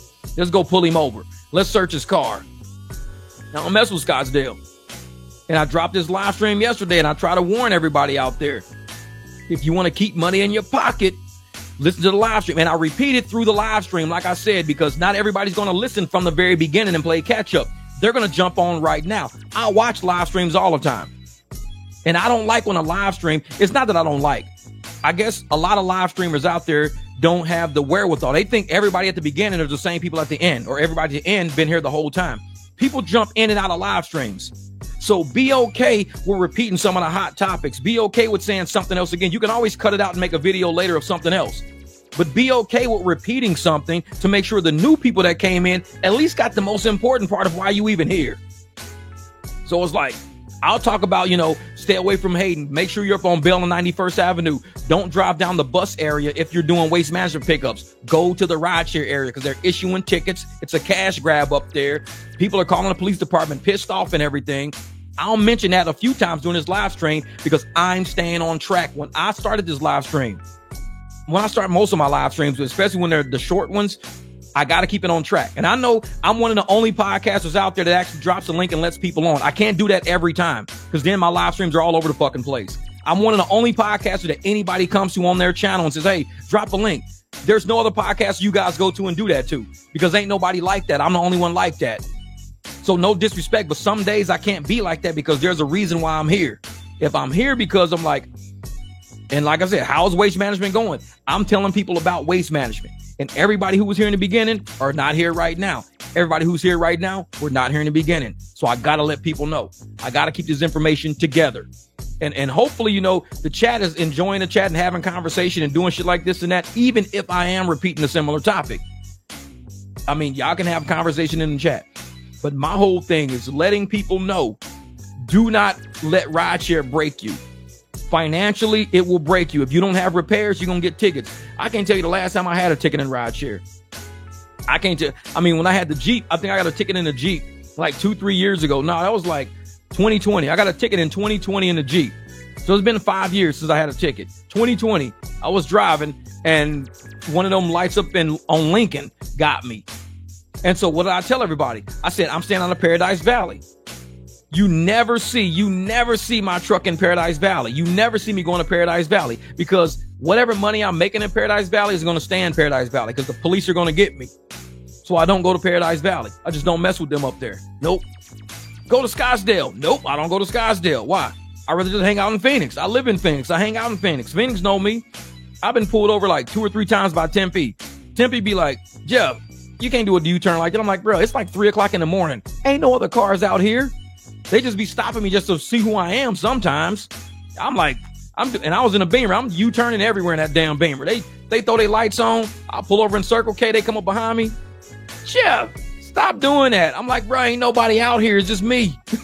Tempe never gives me tickets. And they always pull me over. And they be like, Jeff, bruh, I had to stop you. I'm like, I know it.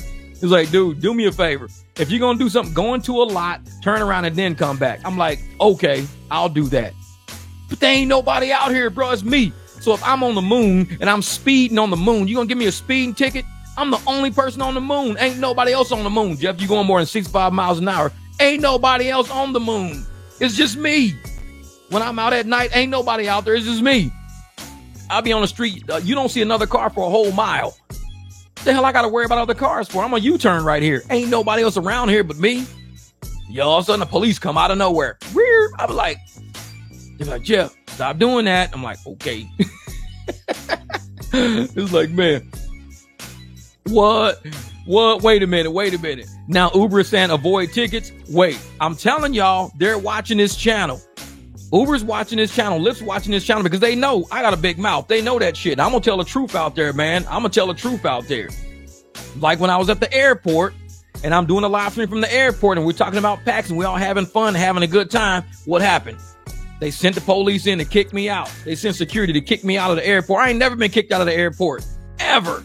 How the hell I get kicked out of an airport? I'm an American citizen. How do you kick me out of an airport? Because you're not talking about Uber and Lyft. You're talking about PAX. I'm like, well, PAX is an app that we're all going to be able to use to keep money here in Arizona. Can I at least talk about that with people? Can I have nope, because Uber and Lyft pay big money to be at this airport. You can't talk about no other app. Well, I'm going to talk about PAX, and I'm going to wear my PAX shirt, and I'm going to walk around the airport and wearing my PAX shirt and just let people know. You know, I'll talk about Walmart, Target. I'll talk about Circle K. Talk about whatever I want to talk to. PAX just so happens to be somebody I want to talk about today. So I'm going to talk about it. Well, you got to get out of the airport. It's like I could talk about Walmart and not get kicked out of the airport. But if I talk about PAX, they're going to kick me out of the airport. That's how scared they are of people like that. PAX is an app they know is coming to kick their ass. We, like you said, 2025 is the year the streets belong to us. And PAX is one of those apps. We taking our streets back in Arizona. We keeping our money back here in Arizona. They know PAX, Hum, all these apps, keeping the money here. How you gonna kick me out of an airport for having a conversation about an application on my telephone? This doesn't, I'm not even selling nothing. You're soliciting. What am I selling? I'm having a conversation. If I talk about Sony cameras, if I talk about Nike shoes, if I talk about Adidas, you gonna kick me out of the airport? Well, you can't talk about Nike shoes. Why not? I'm wearing them. Well, Adidas pays us to be at the airport. Okay. I can't talk about Nikes? Not here. So I go to the airport. I can't even talk about PAX because Uber and Lyft pays us millions of dollars a year to come to this airport. Cool. Good story, bro. Cool story, bro. Don't know what to tell you. But you kicking me out the airport because I'm saying PAX and wearing a PAX shirt? I'm like, bro, y'all lucky I don't sue y'all ass for harassment. Lucky. Because any politician and judge out there is like, he's got a First Amendment right. Freedom of speech, freedom of expression. Maybe he's expressing how happy his ass is for using PAX, how happy he is about PAX coming to Arizona. He's just expressing himself. So he doesn't have a freedom to express himself, how happy he is about PAX. Not at the airport. It's federal property, bro. It's state property, whatever. You can talk about whatever you want to here. Freedom of speech, First Amendment. But when you got these apps watching us on these live streams, this is what they doing. They're like, go here and get this dude. Because how else would they have known that I was at the airport if I wasn't live streaming? They would have never known that. They would have never known I was at the airport if I wasn't live streaming. That's why they changing all their apps to mimic us. Because they watching these live streams. They know what we doing. They say, hey, man, this dude is an old school corporate guy. He's been in our position before. Now his ass is light years ahead of us now. How we going to get him? For real. You got kicked out using too many words during a conversation. For real, these motherfuckers is inarticulate. They used to hearing mumble rap. All these motherfuckers used to hearing mumble rap. You say a sentence that got, it's got a subject and a predicate, they get fucking lost. They're like, hold on, what the hell you just say, man?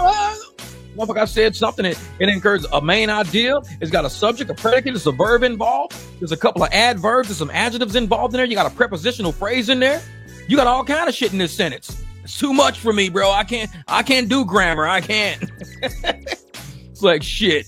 These fucking lame brain motherfuckers. That's why I don't really have a conversation with too many people. There's too many lame brains out there, man. And I'm too intelligent for that shit. If you can't have a conversation with me, I can't fuck with you on that level. And I've always been like that my whole life. A lot of people will tell you, I know a lot of people, but I don't have a lot of friends. But it's not because I don't want a lot of friends. It's hard to meet people and to let them close into your circle when mentally they not even on your fucking level. They not. And people think I talk a lot. Oh, I listen even more. So imagine how much I listen if you think I talk a lot.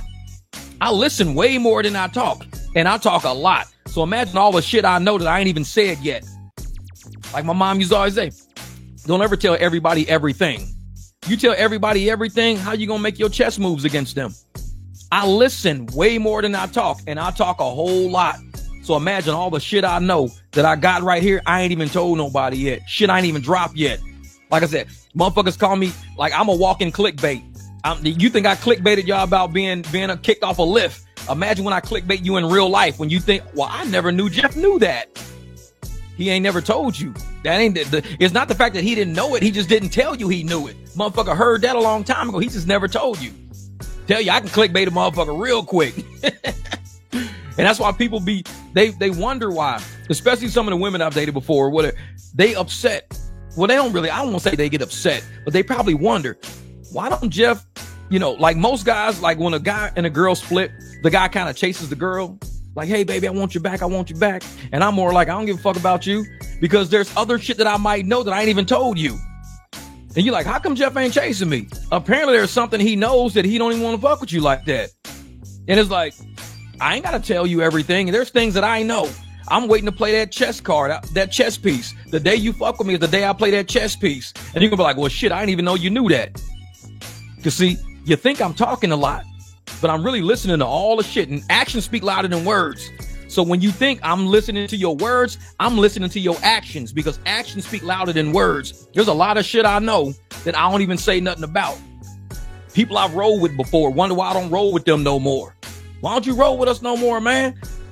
Actions speak louder than words, dog. I'm listening. Y'all motherfuckers think I'm talking a lot. I'm listening. Actions speak louder than words. So I'm wondering, what up, Lori? LA, what's good? What's good? So like I said, man, I'm one of those people, man. I'm one of those people. I'm very, very cerebral, very intellectual. Always been like that. I was born like that. And I think what tricks people, honestly, real talk, what tricks people about how intelligent I really am. Like I said, the day I learned how to ride a motorcycle was the day I bought one. People didn't even know I knew how to ride one. I didn't even know I knew how to ride one until I bought it. When I bought it, I just took off on it. Been riding for 26 years. I never knew I could build a supercharger on a Jeep till the day I started building one. Some people are more intelligent than what they even think they are themselves, but you don't know how intelligent you are till you try. Same way works with rideshare. Same way works with business. You don't know how intelligent you are until you try. They dumb you down and they make you think you're not intelligent. They gaslight you to make you think you only know what they tell you. The narrative. You only know what I tell you. There's shit about you you don't even know about yourself yet. You probably so intelligent you don't even realize that about yourself. And I think what tricks people about me is the fact that I was an athlete and I was black. The narrative is that most black athletes have low GPAs. They get happy when they find a black athlete with a high GPA. Oh, look, a black athlete with a 3.0. Oh my God. It's not uncommon. The narrative is that black athletes are not intelligent. That's the narrative. But I know a lot of highly intelligent black athletes and professionals who used to be athletes who were 4.0 students their whole damn life. But the narrative, and I think that throws people off about me. They see me, I'm muscular, I'm this, I'm that, and the first thing they think is, oh, this dude, he's an athlete. Then they find out my GPA, they be like, holy shit, you damn near 4.0. I was 3.826 for a while. 3.826 was my GPA, 3.826. And I think I graduated with a 3.462. So I was almost an A student, but I was an athlete and I'm from the hood. and I'm black. And people automatically think that I'm like some fucking mumble rapper, like I'm not intelligent, because it's rare. Not even rare, but the narrative is that. Like when Obama first came out, everybody's like, oh my God, a black man that can speak well. Trust me, there's a lot of black men that can speak well, but the mainstream media, the narrative won't tell you that.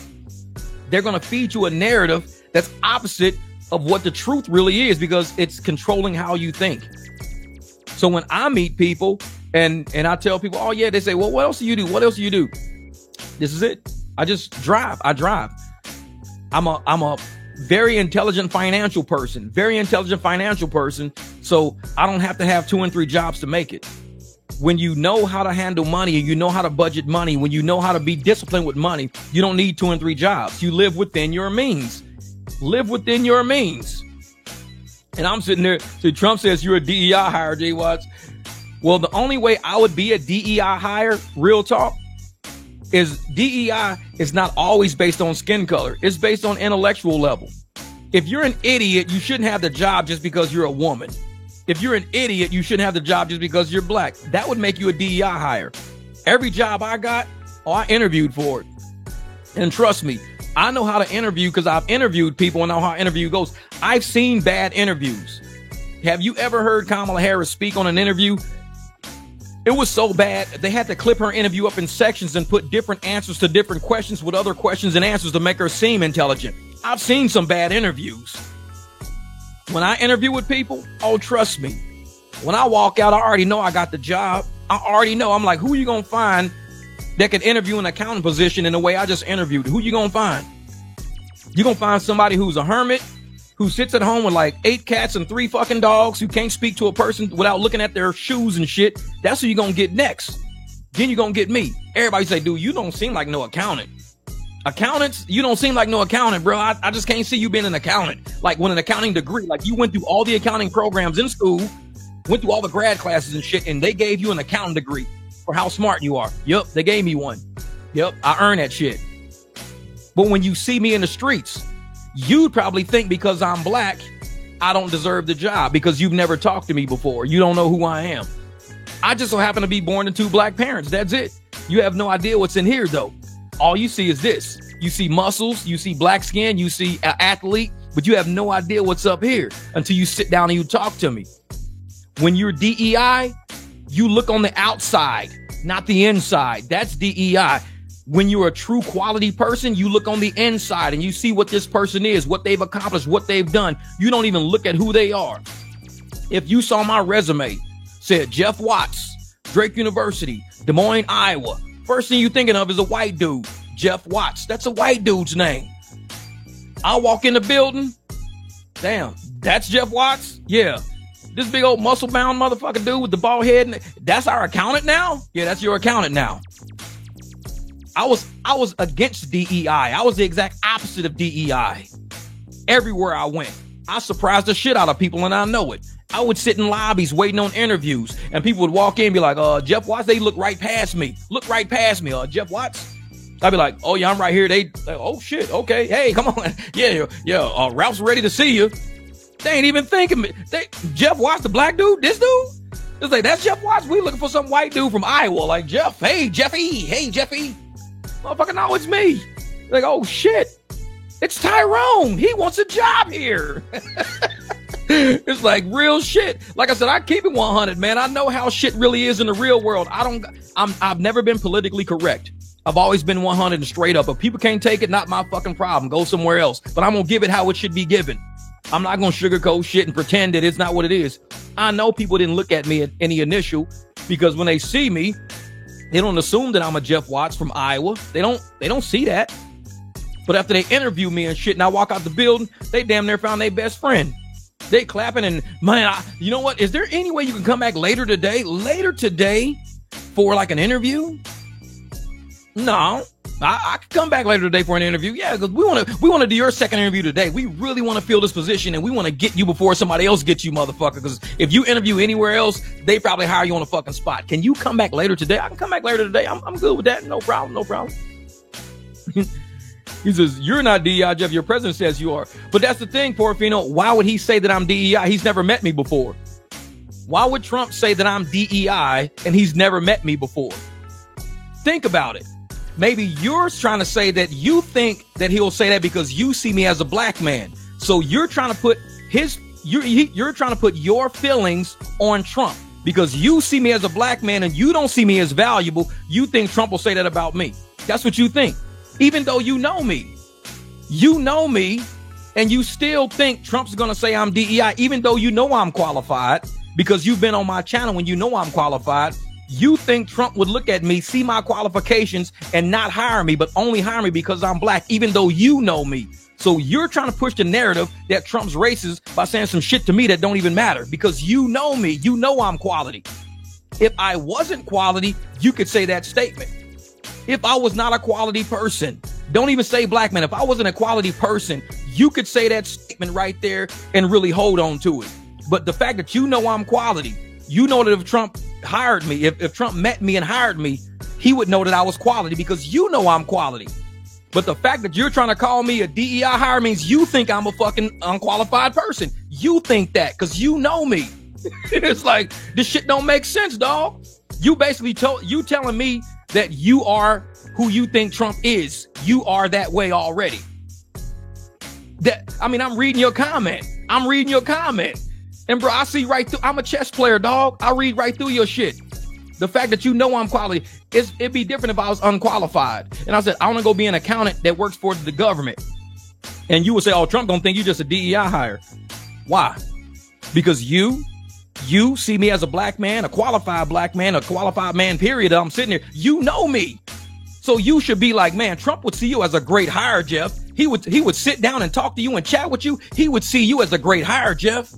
That's what Trump would see you as. The fact that you said Trump would see me as a DEI hire means you don't think I'm qualified for shit. That's what it tells me. Because if I talk to him, he'd know who I was. Just like every boss I talked to knew who I was. Everybody I talk to knows who I am. So don't come in here trying to put your shit on Trump, motherfucker. You think I'm DEI. Keep it 100. Keep it 100.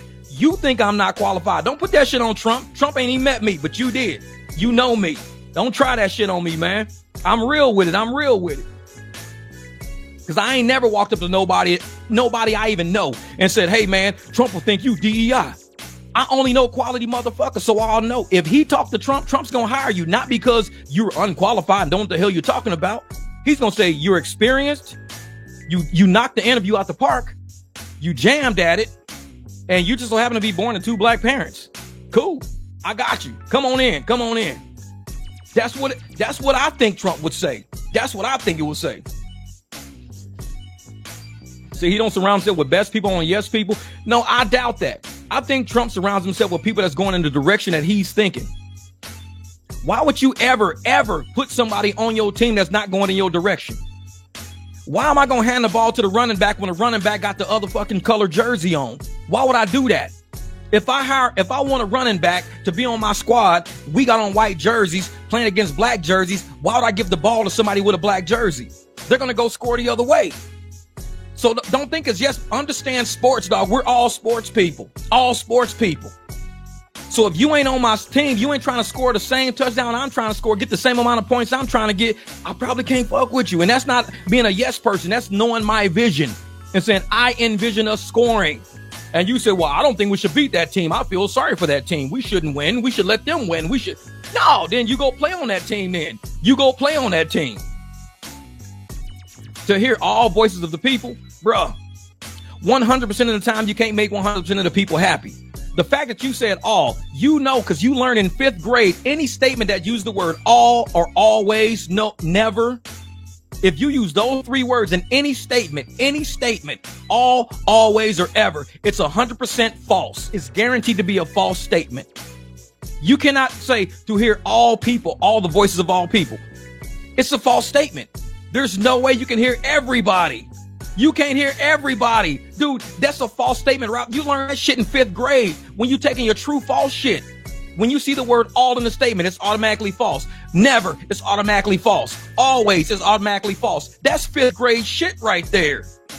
So don't come say, well, Trump needs to listen to all people. Bullshit. I don't even listen to all people. Maybe that's why I like Trump. Because he don't listen to everybody. Everybody don't know they shit. Everybody don't know that.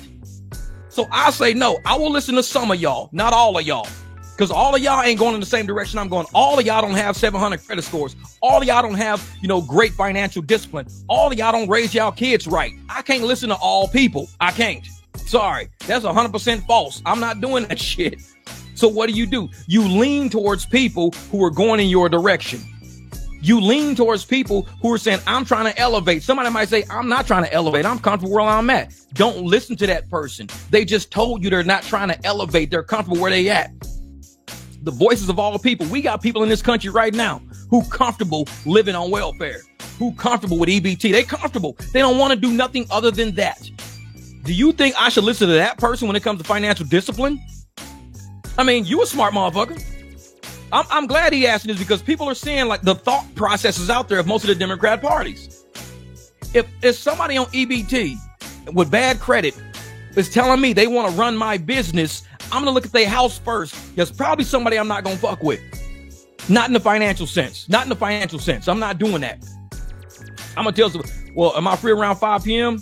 I might be. I know I got a 7:45 client. Hold up for a second. I got a 7:45 client. Yeah, because I'll start getting ready at 6 p.m. I got a 7:40 pickup at Sky Harbor. So, yeah, depending on what you're talking about at 5. So I got to be at Sky Harbor by 7:40. But no. And I tell people, man, if you want to be out there and thinking the whole world has to appease everybody, you on the wrong fucking planet. There's no way possible to appease everybody. So who do you appease? You appease the people who are going in the right direction. Now, if we would appease the Democrats, guess what?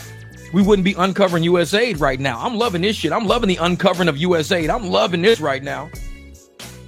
So it's like, if I sit there and I'm starting to pay attention to people who are going in the wrong direction, guess where I end up? I end up on EBT with bad credit now because I listen to their advice. If you listen to advice of somebody and you say, hey, do you think you like your life? Is your life good? I'm good. I like this. Okay, you ain't got no car. The car on the side of the house is broken down. You can't afford to fix it. Okay. You got 3 kids right now. You can't find the dad of one of them. Whatever.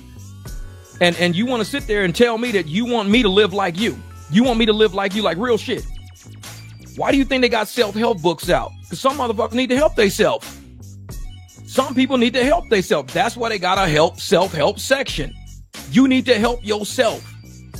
And if you need help, why should I jump? It's like jumping in your boat and your boat is sinking, but my boat is not sinking. If my boat is not sinking, why am I going to leave a perfectly fine boat to get in your boat that's sinking? Just because I care about all boats? No, I don't care about all boats. Take care of your boat.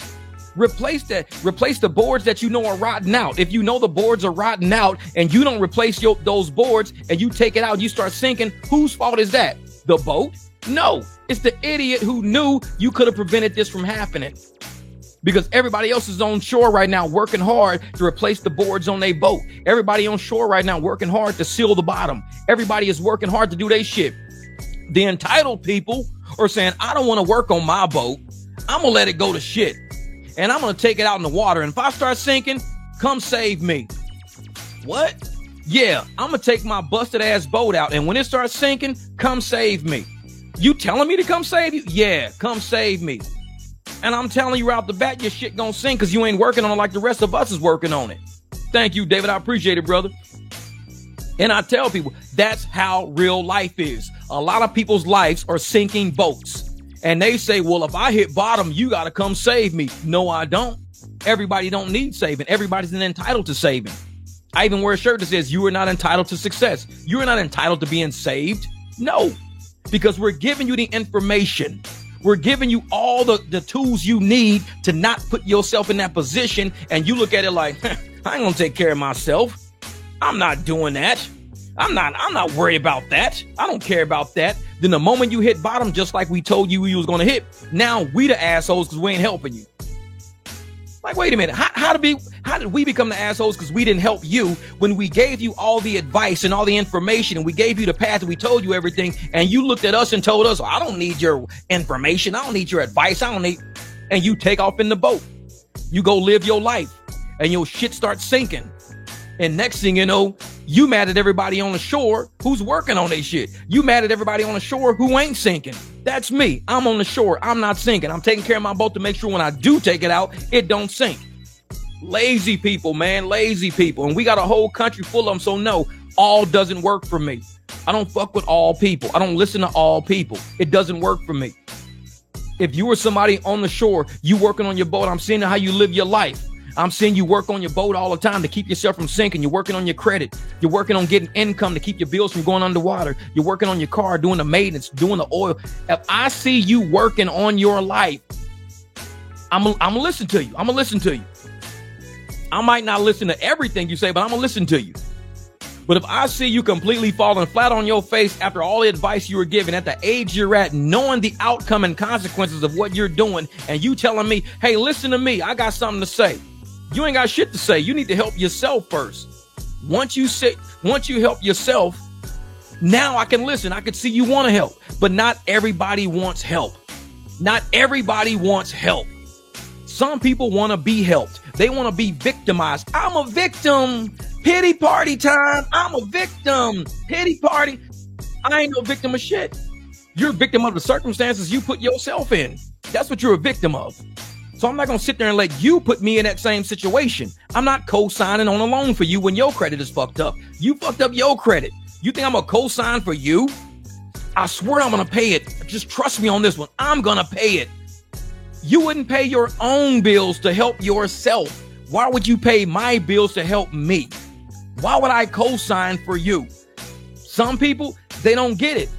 I've never been a co-signer for nobody. Reason?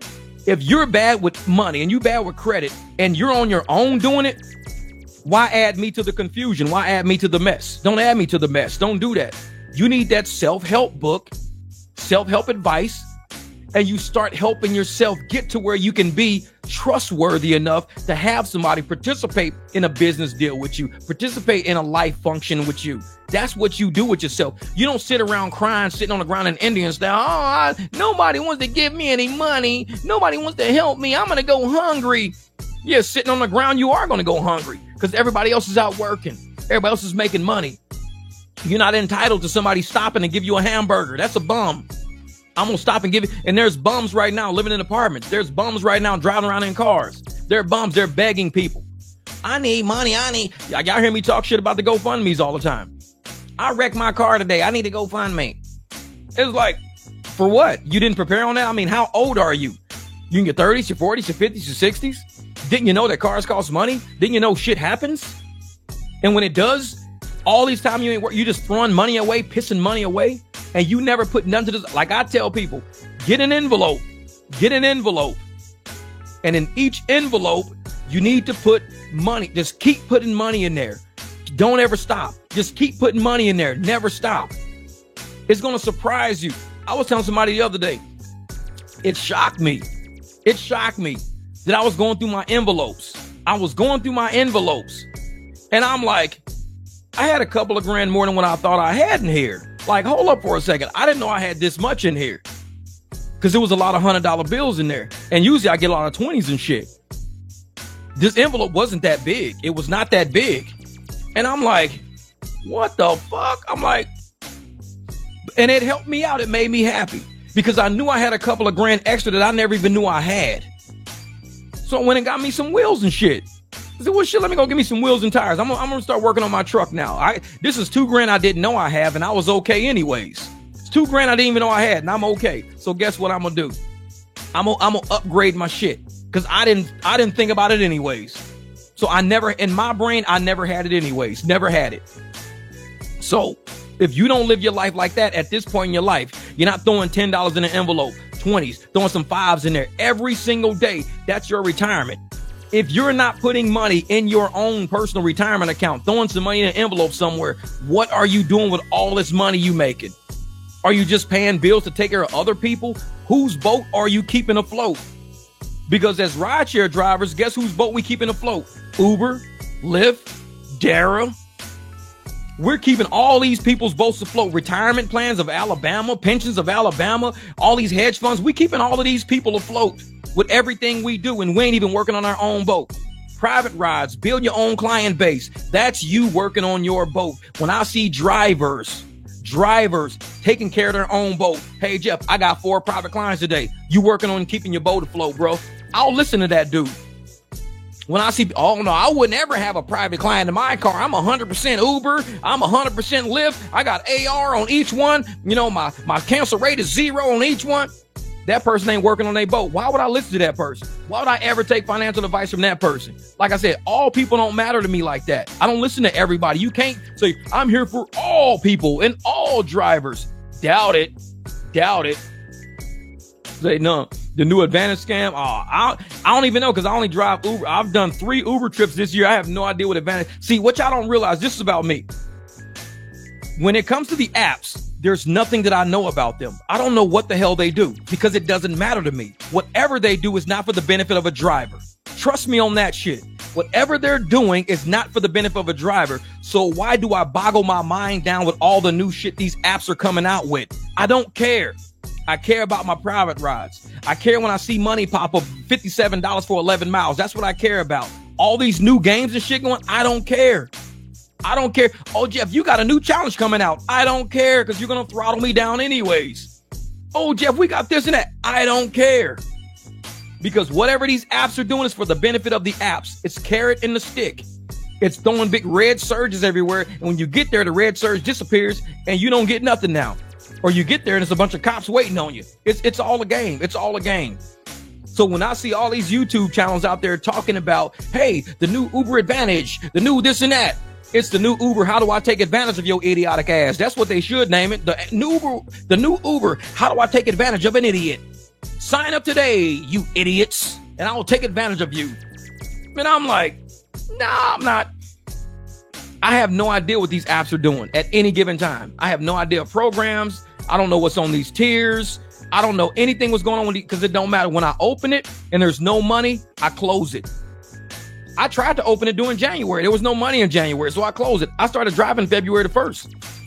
I didn't drive the whole month because if it's no money, I open it. I don't say, ooh, let me open it. Oh my God, if I get on this tier, I get a free hot dog and a pack of chips. Hey, let me start driving today. See if I can get me a hot dog and chips.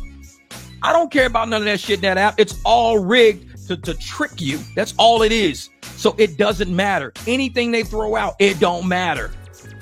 Yeah, and that's the thing. The apps are mad that they're throwing out trash rides. That's it. And so I'm sitting there like, hey, what up, Logan? What's up? And they're trying to say, if you keep trying to get advantage levels or whatever you're trying to do, it's always trying to push you to do more rides. Think about it. It's trying to push you to do more rides. It's never pushing you to get paid more. Lyft right now has this thing. I showed it on my phone. They got me doing 100 rides or 50 rides or something crazy. 50 rides to make $100 if I do black. 50 rides to make 100 if I do black rides. I'll tell you how many rides I got on Lyft right now.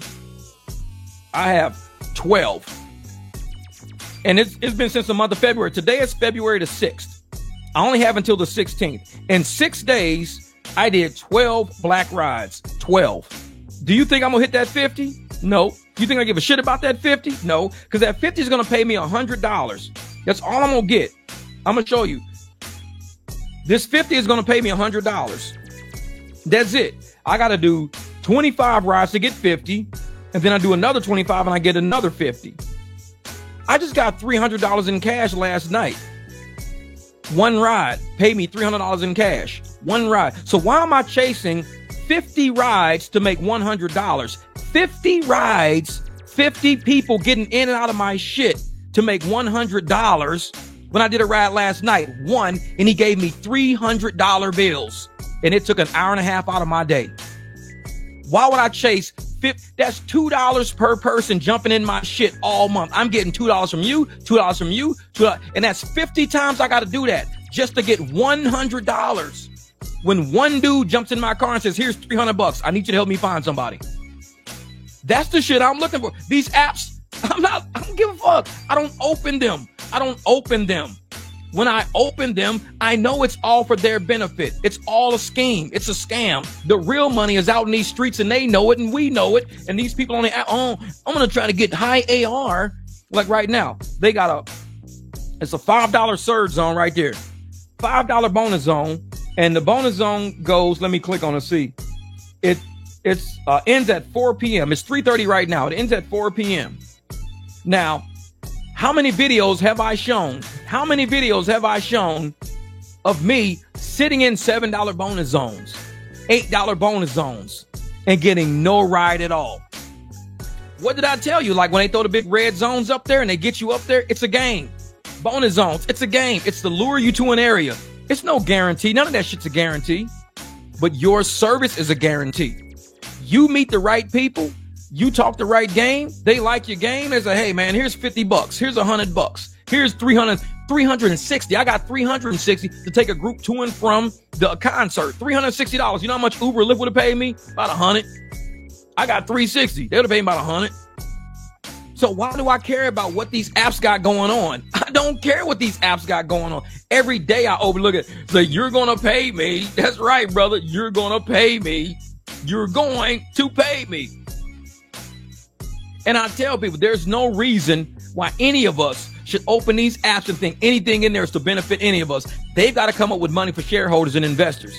They've got to come up with money to pay all these pension funds and all these retirement funds. All these people put money on them to sucker us, to make sure that they investment turns out good.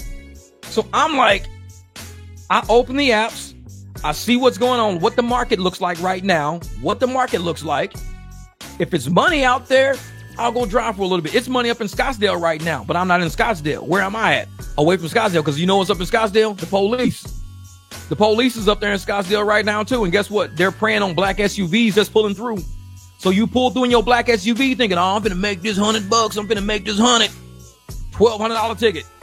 What do I get a $1,200 ticket for? Well, first you got this. Your car don't have mud flaps on it. One of your tail lights is too dim. You got this. You don't have that. You don't got this. You don't need that. You don't have the Uber app turned on. You don't got the Lyft app turned on. Well, I'm here to pick up a private client, my people. Well, I got private insurance on this app right here. Well, we can't see that. You got to just come to court and prove all that in court. Here's $1,200 ticket.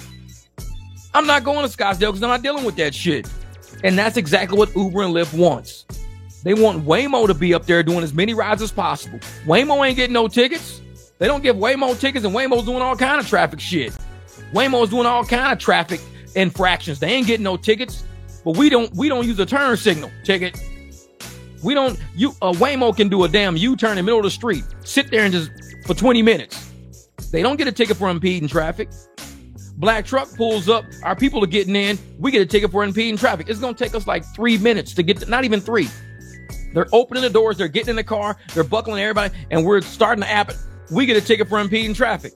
Waymo sit there for 20 minutes in the middle of the street. They don't get a ticket for impeding traffic.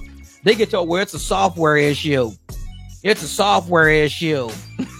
It's like, man, exactly. You don't have the Uber sticker properly displayed. Your Uber sticker is kind of cocked a little sideways. It should be straight up, parallel. Let me go get my level out of the car. They got a level and shit on top of your sticker. It's about 2 degrees off. We're going to give you a ticket. It's like, man.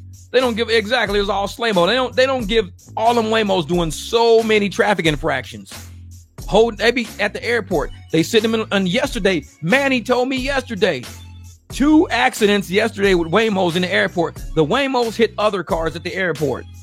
Yesterday, 2 Waymos hit cars at the airport. The Waymo hits the other car.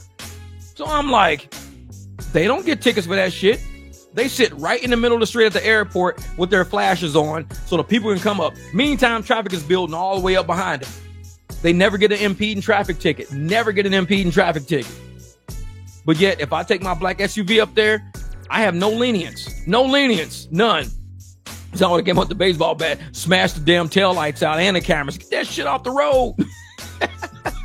But it's like, man. And so I'm sitting there and I'm seeing how the apps throw out money. That's why I usually don't start my day till afterwards. I got my private client. I'll deal with my private client. Then after that, I'll turn the apps on. I'm not turning them on before because I'm not getting all caught up with these apps right now. I'm not dealing with them right now. There's money out there, but there's more money when you meet the specific people you got to meet. The money is not in the amount of rides you do, but in the quality of the rider you're with. When you have high quality riders who are easy to find. This dude, he was going 5 miles for $30. 21. It was 5 miles for like $27 or something weird like that. He ended up being a $330 ride for the night. So don't think every ride got to come to your phone. Oh, look, a $300 ride. He's a high quality guy. No, these rides be coming through $20-$30. But how do you know he's a high quality guy? You have a conversation with him. Hey, what's good? What you in town for, man? What you up to, man? What y'all up to tonight? Oh, man, we just doing this. Man, you know this. Oh, man. He's oh, man, this is a nice truck, man. This thing is nice. Oh, man, this is 2019. It's a clean truck. Oh, man, I got Sprinter vans. I'm like, dude, I love Sprinter vans. We always talk about Sprinter vans. And that's how conversations get to rolling.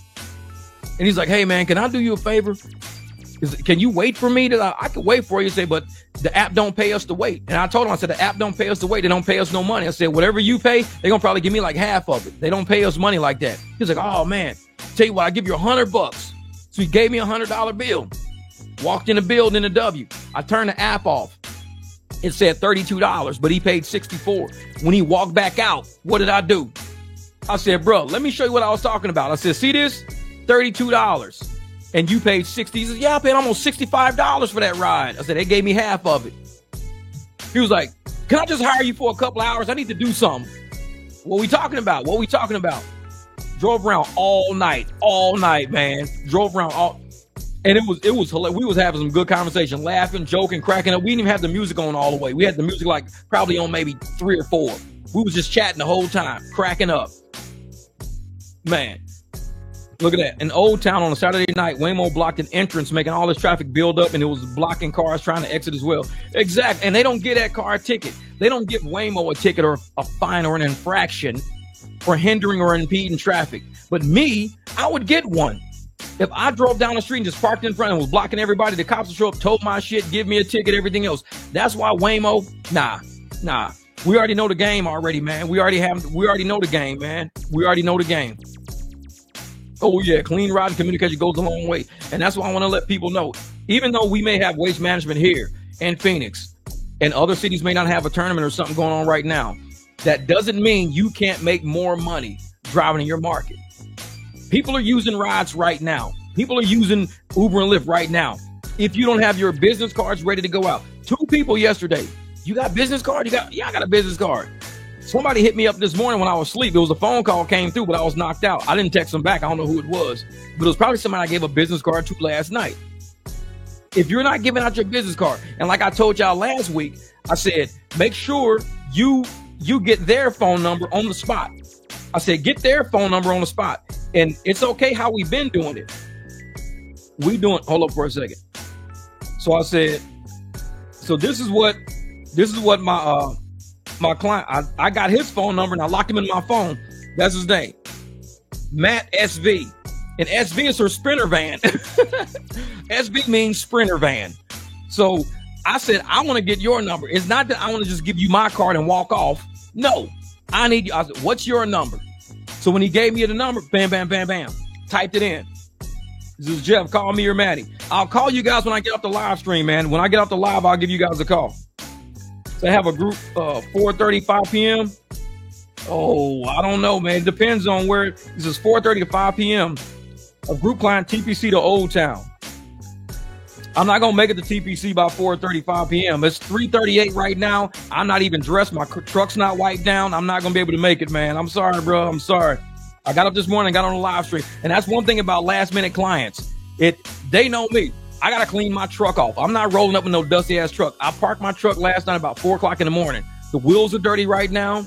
The car is dusty because I was driving. So I got to clean that up before I even leave my driveway. Once I clean that up, I haven't even eaten breakfast today. I still got to eat breakfast. I got to change clothes. I'm in a t-shirt and everything. So I got to go put my dress clothes on right now. And if they're saying they got to, leave at 4, if they got to be there at 4:30, it's 3:40 right now. It's going to take me about an hour and a half just to get dressed and get my truck cleaned up, get it all. So I can't make it because I only planned on doing my client today before I started driving. I wish I had time. But, oh yeah, the Crusty Dusty Expedition, man. And that's why, when I wake up in the daytime in the morning, I go through my phone. I make sure all my clients, nobody needs anything before I start my day, especially if I start doing a live stream or I start editing a video or cleaning up. I got to make sure people know I am a podcaster. Most of you guys met me on YouTube. You met me doing exactly what I'm doing right now. So I'm not as flexible as somebody who's not podcasting. I'm not as flexible as somebody who can say, I'm just going to stop podcasting and I'll be right back. I'm not that flexible, because when I finish podcasting, like what you met me doing right now, I got to go outside and clean my truck. I got to pick up dog shit in the backyard. I still live a real life. I still live a very real life. I got to make breakfast. So as breakfast is cooking, I'm scooping dog shit after I clean this truck. Then I got to go shower up. I already showered, but I'll probably shower again if I get. Then I got to put on my dress clothes. Once I put on my dress clothes, get ready for my day. Now my day starts. A lot of people don't really affiliate or associate with podcasters on a daily basis. They don't. Most of us see somebody on YouTube because we just watch their channel. That's it. Like, I don't call Benny Johnson. Hey, Benny, what's good, bro? What's good with you? Hey, man, can you come kick it with us later on? I don't call Benny Johnson. I just watch his content. That's it. I just watch his shit. So it's different when you really start getting involved with somebody who actually does this for passion, for a career, or whatever they do. It's a little different. It's a different mentality.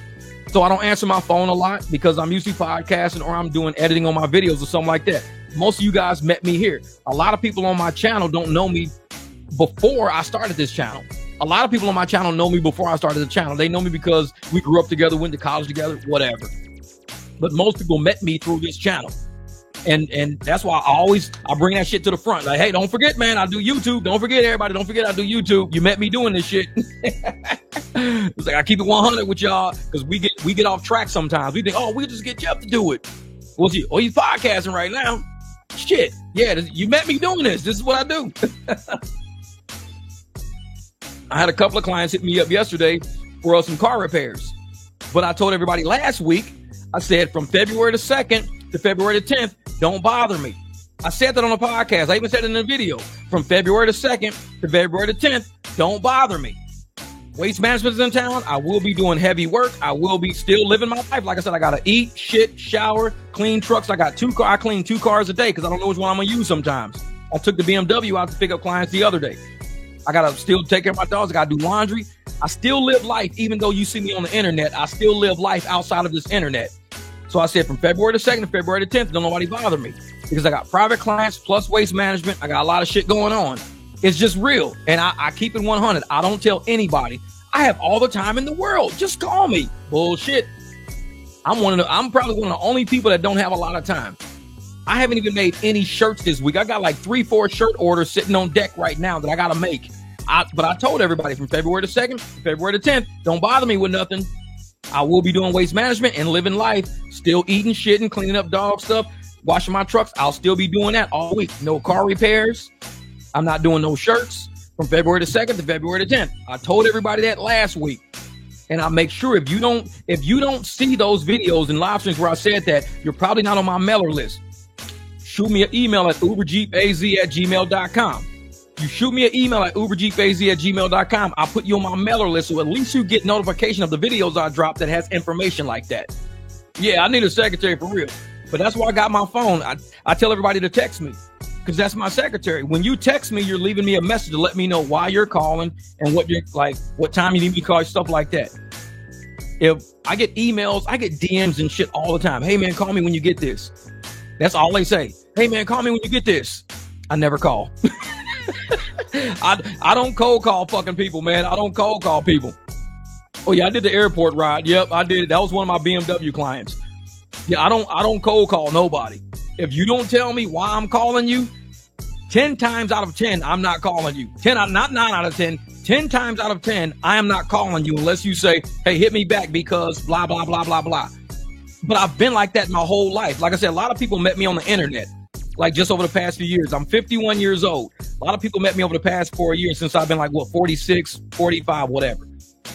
So you don't know the 45 years before that I was already developed. I was a person who never answered my phone.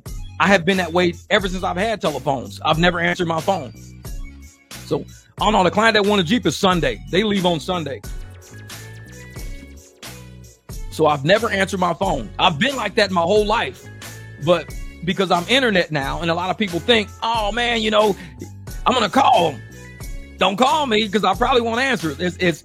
It's a very short chance of me picking that phone up. Very short chance. I have to clearly be like not doing shit at all. Sometimes I'm napping, I'm sleeping, I'm just waking up from a nap, I'm cooking, I'm moving shit around. I don't do that a lot, man.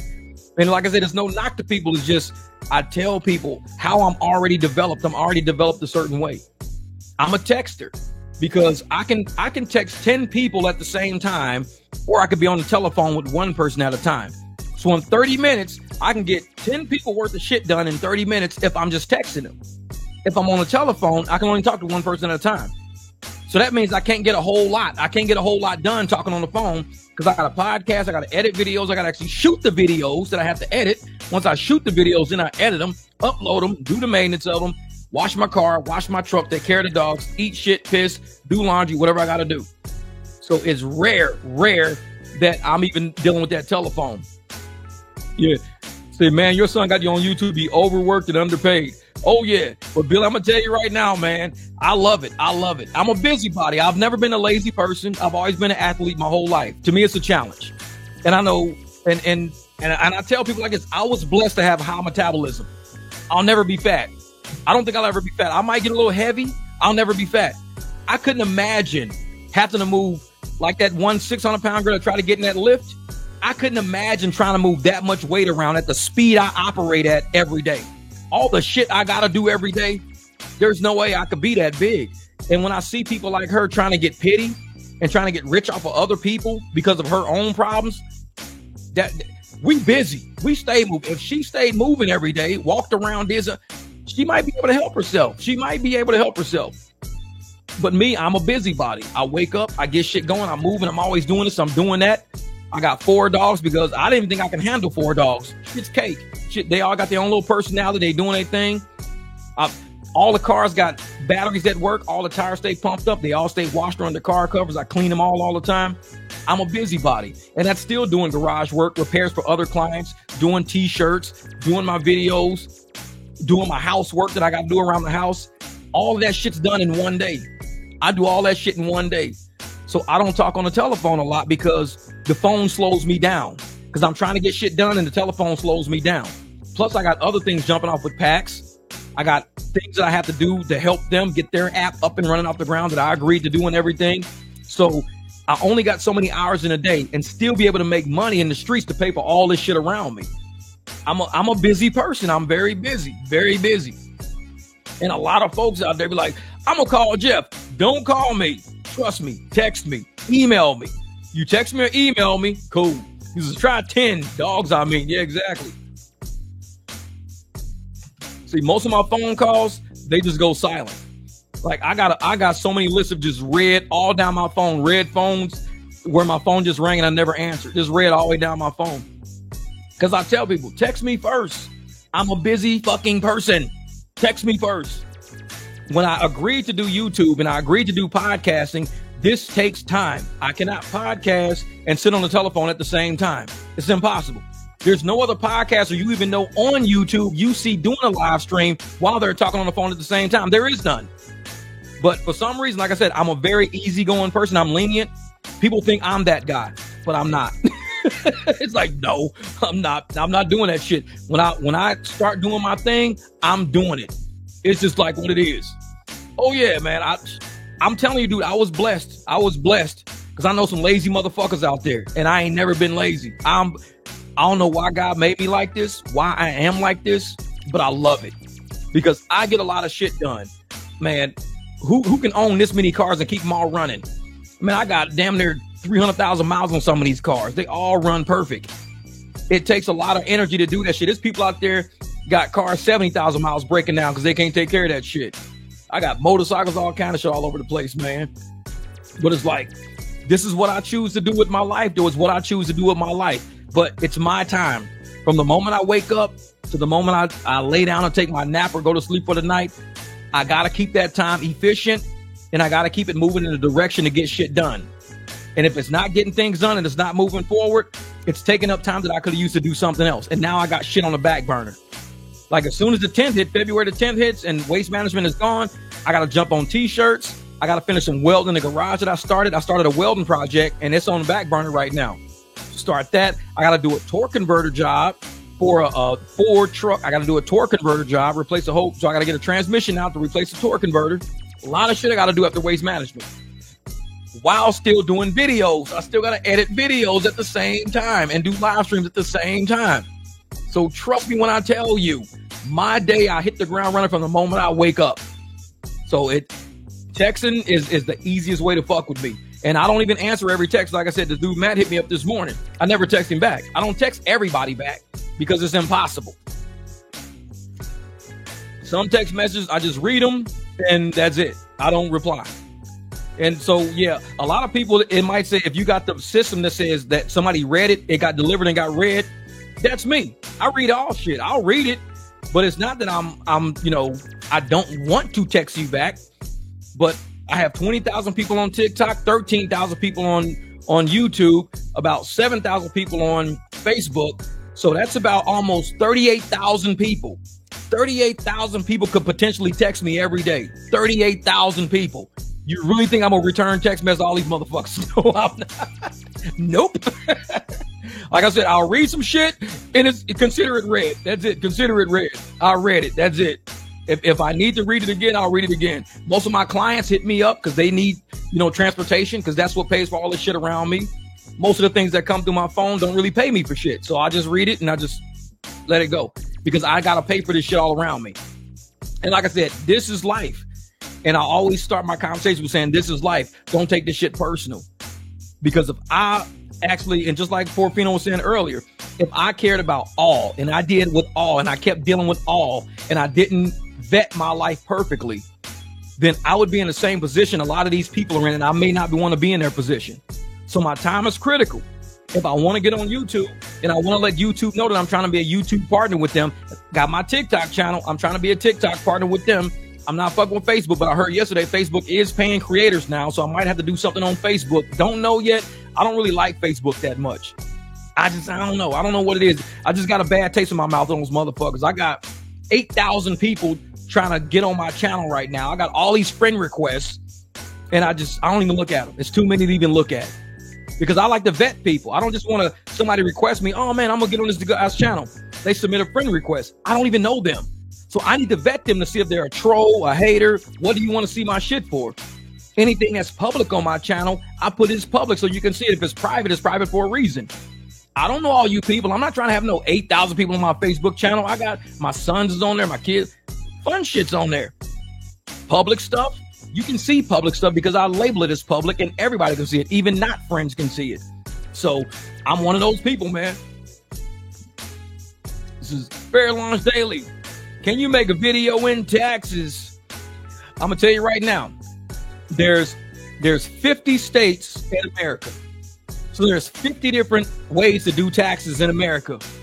I'm gonna tell you that right off the bat. And within those 50 states of America, there's probably 2 or 3 ways in each state to do taxes, which means we're at 100 to 150 ways to do taxes in each state. And you want me to make one video to influence 150 different ways. So if I make one video, I have to make 149 more videos because only one video is going to be for one state for one way.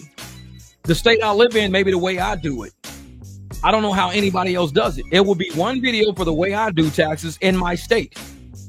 Now, if I got to sit around and make another 149 videos of how to do taxes in every state a certain way, because you can do business, sole proprietor, you know, you can do S Corp, C Corp. It's so many different ways you can do taxes. So I'm like, yeah, I don't fuck with taxes. Yeah, make a tax video so it's public record for the feds to come get you. I know for real, that's funny shit. Because why does the tax go from 400 to 4,000 pages? So I've said in many of my videos on my live streams, if you are concerned about your taxes, your taxes that you're filing, go find a tax accountant. Do not come on YouTube. Don't. Because we may say some shit that might get you in trouble. So what you can do if you want to see how your taxes are done in your state, the way you want to file them, there's a tax accountant in your state that knows the tax laws you can use to do your taxes with. Me sitting on YouTube here in Arizona doing shit the way I do it may not be the same way you do it. So I don't really delve in taxes until you know how deep this shit can really go. Like you said, why does the tax go from 400 pages to 4,000 pages? Because 35,000 pages were dedicated to take the middle class. Exactly. So you're not going to see any page. You're not going to see no channel realer than mine. I'll tell you that much right now. Guarantee you can go to any YouTuber out there and you tell them, hey, make a video about taxes and rideshare drivers. They're gonna be like, ooh, that's content. Let's do it. It's great content. All content ain't good content. It's like prank shit. All content ain't good content. If I put something down, it's gotta be legit. It's gotta be evergreen. It's gotta be something that's noticed.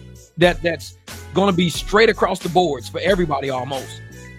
If I start dropping shit like tax code shit on a channel that's not dedicated to that, when we do have tax advice channels out there, because even if you go to those tax advice channels who talk taxes all day, every day, the moment you tell them, I'm a rideshare driver in this city, can you make a tax video for me?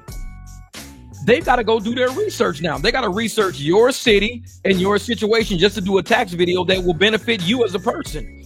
Otherwise, it's a pointless video. It's pointless. You'll be like, well, I don't do shit like that. I don't have that in my tax code. We don't do that. Some states don't even have state income taxes. Some allow you to have certain tax things. Some don't. So depending on where you are, like I said, taxes are not, it's more than just a word. It's an entire institution. And the people who are more specialized in your institution would be in your state, your city. Those are the people you might want to talk to. And I'm telling you that from a real standpoint of 100, because you're going to have people out there making content saying, this is great tax content. Talk about this. It may not be great tax content. It might get you in a lot of fucking trouble. It might. So, yeah. The Waste Management, Uber and Lyft are stealing, brother. So I text you the Uber message about TPC and converting and says community guidelines. Oh, we already know that. We already know. Because Uber and Lyft, they knew that we were going to be fighting to keep the money here in Arizona. Everybody knew that. We've been saying it for a long time. Long time. When events come to Arizona, we're going to do our best to keep the money here in Arizona. What does Uber and Lyft say? Uber and Lyft says, hey, police department, hey, attorneys, hey, legislators, we're going to give you guys some financial kickbacks if you don't let people make money. We're going to give you financial kickbacks if you help keep people broke, because we're running these apps, and these apps are designed to keep drivers broke. So if you allow us to keep people broke with all the money we making, we're going to give you guys the police department, and we're going to give legislators money on top of that. Can you help us out? And of course, these greedy motherfuckers is like, oh shit. Yeah, so you telling me if we keep people broke and keep people from making money, you're going to give us money? Yes, that's exactly what we're saying. We're going to give you money to help us keep drivers broke from making money and keeping money in Arizona and keeping you guys' local economy booming. Will you help us do that? Sure. Let me tell all my officers to make sure they're doing this and this and that. And let me tell these people to make sure. And let me make sure. Man, fuck them. I'm doing my own thing over, man. Scottsdale PD, we're making a red area so you can pull people over. Yeah, exactly. That's it. And that's exactly what they do. Uber will be like, hey, Scottsdale, we're going to even make a red area with a nice big $11 surge on it. And when drivers come in, get them all. Fucking get each one of them. Hey, you got the app on your phone? Nope. Then what are you doing up here? You got permit to be doing livery? You got insurance? You got this? You got that? You got blah, blah, blah. It's a setup, man. It's a setup. That's why I'm not going up there. Pigeons can have that shit. Because every dime and dollar you make up there, guess where it's going? Right to Scottsdale Police Department. You just paid $1,200 to the police department. They do that shit 10 times. That's what? That's 12 grand they made off of 10 drivers. Multiply that shit by another 10. Now you had $120,000 they just made in a matter of days off a handful of drivers. I'm not going up there. Fuck that. And I feel sorry. Like, my people are going to get up there. I'll grab my people and I'll get them up there. Because Saturday I got people to take. But I can't just afford to just take people up there because I can't afford the tickets. Like, no, hell no. So all you riders out there who are going to Scottsdale, or you're listening to these, if any drivers are sharing these podcasts or playing these podcasts, if you are going to get the business cards of a driver, find a driver. Find somebody that can get you to and from there. Do not screw around with these, because these apps are going to leave you stranded. After the concert last night, I can't tell you how many, because the surge was gone. I cannot tell you how many people were still walking around the streets looking like zombies and shit, waiting on a ride. I mean, it was probably maybe 20, 30 cars out there. It went from like 400 cars to like 20 or 30 cars. No surge. People in parking lots talking to people. You can see people standing on curbs talking to people. I'm just driving through. Just say, I got my number on my truck, saying if anybody gonna hit me up or whatever, this and that. Sad part, wiped the truck down, cleaned it. It was all dusty. That was before I got the $300 client. Cleaned it up. It was all dusty and everything. I was still at like $200 something at the time. Then I got another ride. Bing, got a ping. Took that dude, $57. Cool, no problem. Now I'm in a different area now. Found a $300 dude. That's what I was doing. I was like, I'm not, taking none of these cheap ass rides. I'm not taking no cheap rides. And so it's like, people just walk around. If you had a private driver, you wouldn't be walking around stranded in the middle of the night, way up in North Scottsdale. You'd be like, let me call Jeff. Hold up for a second. Text me. Jeff, where are you at? We need a ride. We're at the Jelly Roll concert. Is there any way you can come pick us up from Jelly Roll? I'm like, well, give me like 20 minutes so I could be up there. Cool. $75. $75 sounds good to me. I'll be up there in a minute. Go up there and pick them up, drop them off. Good deal. But in the end, nah. So Scottsdale PD are looking for cash ride drivers around, brother. I saw that last night. Oh yeah. And one dude I picked him up on an Uber XL. He said he was just standing there and he got so upset that everybody's running up to him the whole time while he was waiting on his ride that he walked off. I thought he got in the car. I was like, well, shit, he's in somebody's car because he's moving. I'm like, I guess he's in somebody's car. I said, well, I'm still going to go to the pickup spot and I'm going to start the app, see if I can get a cancel fee. Nope, he was walking. Dude left his spot and he was walking because he was like, man, I couldn't deal with it no more, man. They was irritating the hell out of me, just running up on me. Hey, you need a ride. Hey, $150, $100. Just fucking with people, man. It was like, he walked and he got in the car. I shot him down the talking stick. That was it, man. The Scottsdale PD don't like many brown people taking their money. They work for rich people too. I highly doubt it's about skin color. Or Pino, you like borderline races or some shit. You always about DEI and race. Dude, do you realize that Uber and Lyft don't give a fuck what color you are? Uber and Lyft just wants to take money and pay their shareholders off. They don't care if you're a white person doing cash rides. They don't care. They don't want nobody doing cash rides. They want to just be like, listen, if you up here, you got to do Uber and Lyft rides, period. You doing Uber and Lyft rides or we kicking you out. We giving you a ticket. And I highly doubt inside of all our apps, it'll say white people can get paid more than black people. I highly doubt that. So it's not like, hey, man, I open my app. Oh, I'm a white guy. I'm getting more than you. It's like, nah, I don't think that. It's like, oh. Hey, through how Waste Management going. They even mentioned it on ESPN Radio in New York. Oh, yeah. But the Waste Management is the biggest golf tournament in the world, man. In the world. The biggest golf tournament ever. And I love it. I love it. He says, you already know black and brown people are discriminating on their apps. But that's the thing, though. Cash rides don't discriminate, brother. We're not app drivers. And you know how this channel operates. We're not app drivers. We're cash drivers. This is what we do. Everybody on this channel. We got white folks, Hispanic folks, black folks. We got girls, Roxy. She's on this channel. We got everybody on this channel is a cash driver. We're not on the app. So if you're saying they're discriminating on the apps, we don't drive on the apps. What's the comment about? It's like, we don't drive on the apps, bro. We don't do that. We're off app. So it's like, I don't know, man. This is black people have lower passenger rating scores because they deserve it then. I don't know what you're talking about. Let me show you what my score is. See, that's my rating. Out of 5,963 rides, I have a 5.0, baby. That's a 5.0. 5.0. 5,963 rides. Still a 5-star. So, I don't know what's higher than a 5-star. Like, I'm a black person, and I got a 5-star. And that's as high as you can get. And here's my Uber. That's my Uber right there. 4.98. That's a 4.98. And I'll tell you how many rides I got on Uber.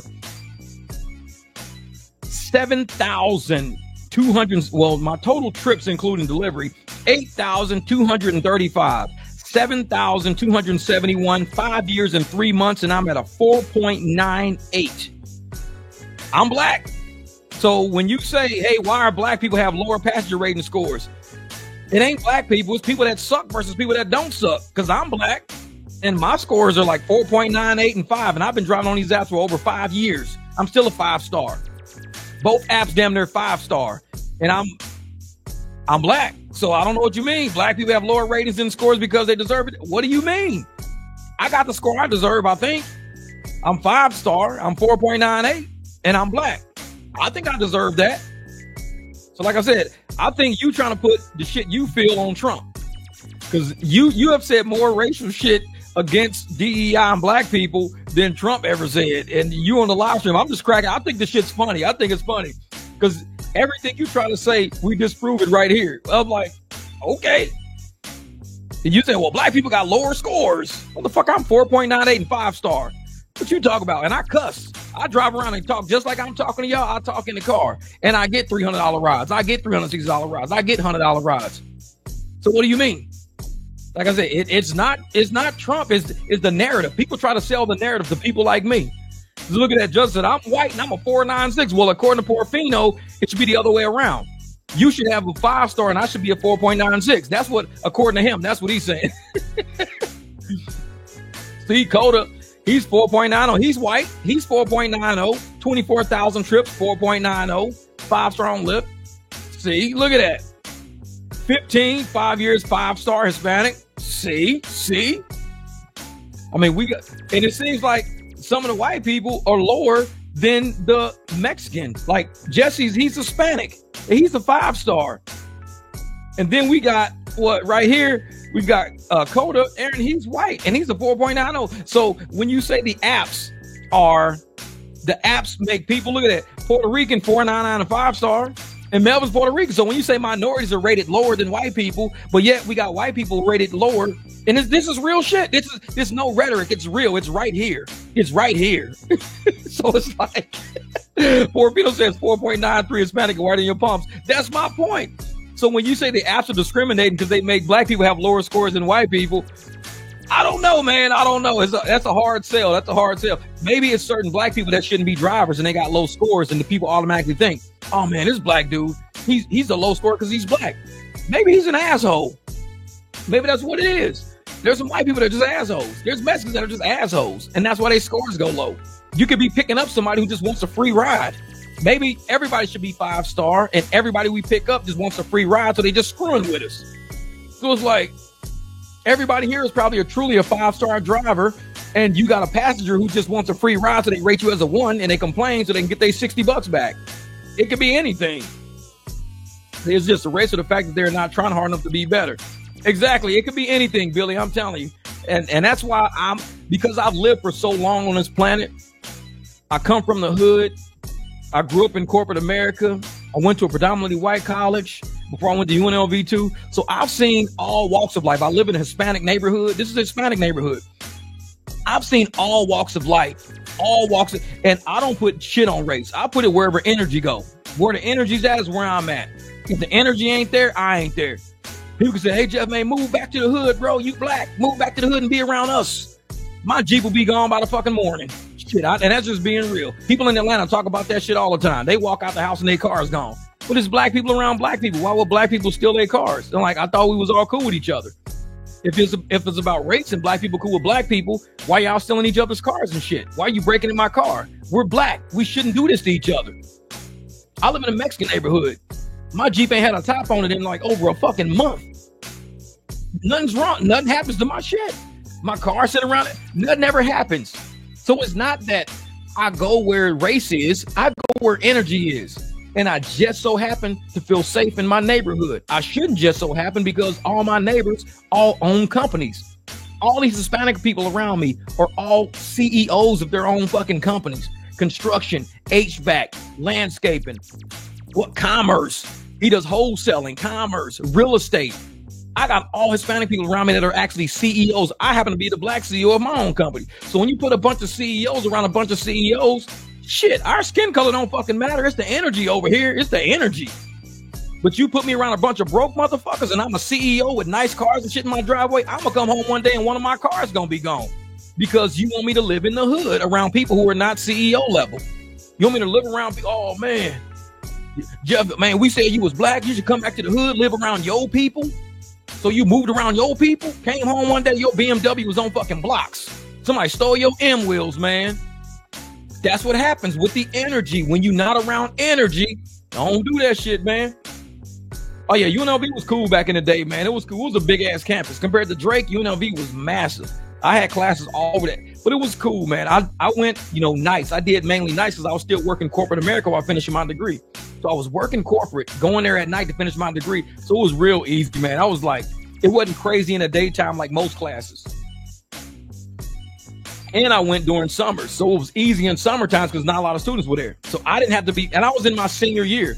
I had did my years at Drake, but then I was out of athletic. I did my 4 years there, but I was short 18 credits because in the springtime, when it's track season, you can't take certain classes like on a Thursday or Friday because I'm out of town. So I would miss that class every Thursday or Friday. I would always miss it. So I have to find a different class. So I was taking classes that didn't even have my major. I was taking like plant growth and development.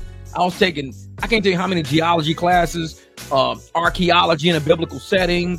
I mean, I was taking statistics 1, 2, 3. I was taking all these stats. I couldn't take the accounting classes because they fell in the spring on days that I wouldn't be there. So when I graduated with 155 credits when you only need 128 to graduate. I graduated with 155 because a lot of those credits were just for me to stay enrolled in school. So I was taking classes, but I couldn't take the other class. So then when I finally was done running track and I could take classes anytime I wanted to, I didn't want to stay in the cold weather. Why am I staying at Drake when it's freezing cold when I can go live around palm trees and shit in casinos and kick it all day? So I'm a grown ass person. I got a car. I got a Cocker Spaniel. Me and my dog, we got in the car and we drove to Vegas. I was dating a girl at the time. She came with me. So we drove to Vegas. I said, well, I can just finish my degree out here. I don't got to live in the snow. I can just live, in palm trees and shit. So I started working in casino, living, and they got my schedule down, started going to school, finally got my degree, got it out the way. Because I wasn't going to just stop and not have a degree. I was too close to not get it. But I was like, man, let me just wrap this degree up and get this shit out the way. But most of my accounting and all my shit was done at Drake. I just had to make sure I had to take at least minimum, I think it was my last semester, like 30 credits or something like that. 30 credits had to be taken at UNLV. You're graduating school, you have to have at least 30 credits. That's like 2 full semesters. So when my transcripts came over, they took a lot of classes, didn't take a lot of classes.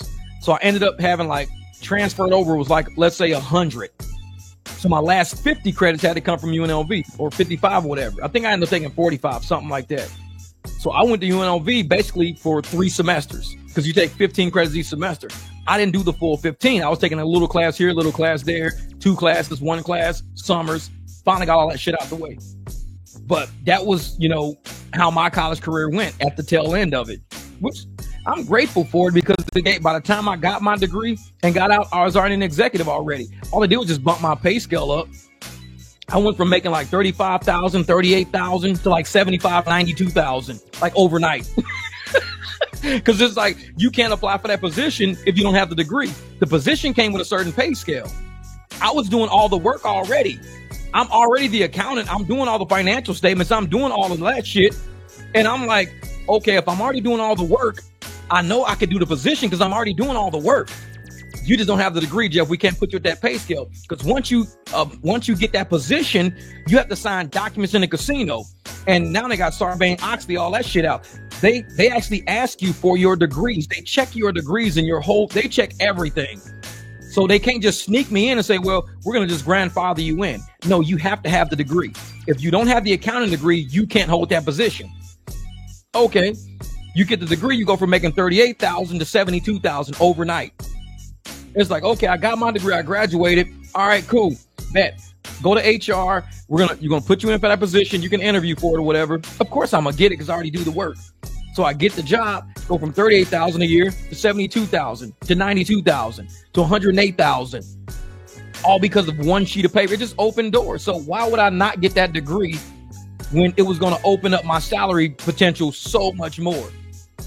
Because like I said, I was already smart enough to do the work. I didn't need the degree to do the work. I was already intelligent enough to do it because I was doing it. I just didn't have the title. So once I got the title, shit. Party time, I was renting 2 houses. I had Escalade in one garage, Cadillac in another garage, driving a Trailblazer, 2 motorcycles in each fucking garage. He's like, why are you renting 2 houses? Because I work on that side of town, but I want to live on that side of town. But sometimes I work so hard, I don't want to drive all the way to there. So I would just stay there. You motherfucker, you renting 2 houses? Sometimes, man, because one had 2-car garage and I did all my work there. The other one had the 3-car garage. That's really where I lived, in 3-car garage house. And so I would do all my mechanic work, all my painting, my neighbors, all my fun shit. That was all at my other 2-story house. The 1-story house is where I actually lived. That was my cool house. I was basically throwing away $2,600 a month, basically. That's what it was. Do I think my degree was worth getting it? At the time, I did, because I was in Vegas. And it was at a great time in Vegas to have a degree. Money was just flowing and it was cool and everything else like that. But now at this point in my life, do I want to sit in the office for, 60, 70 hours a week? Nah, not at this point. But when I was young, it was good. I was young and I wanted that shit.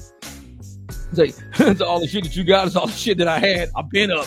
Now I'm on my landing pad like SpaceX. I'm telling you, I'm good. I'm good. See, just a short live 3 hours later. I'm telling you, man, I got to get ready for my client shit. Because I'm like, I got to start getting ready in about an hour. So just lip email saying I can earn more as an extra comfort driver. All this because I have not driven their platform in months. Yeah. And they try that shit. They send it to us all the time. Oh, yeah, man, you should be at Drive today. You can get 1.5x more. I'm like, I ain't worried about no 1.5x more. I'm trying to make like 500% more than what y'all paying us. Fuck 100% more. Make double what you're making. Well, you're not paying me shit. So double of shit is 2 shits, and I don't give 2 shits. I need some shit, man. What made me get out of accounting? It was time. Like I said, and that's no knock to accountants. Real shit. No knocks to accountants. But everybody has a personality trait. And there's not many accountants out there that also weld motorcycles. There's not many accountants that weld Jeeps and build Jeeps. There's not many accountants that build pool decks. There's not many accountants that podcast. There's not many accountants. So my personality was overshadowing my degree.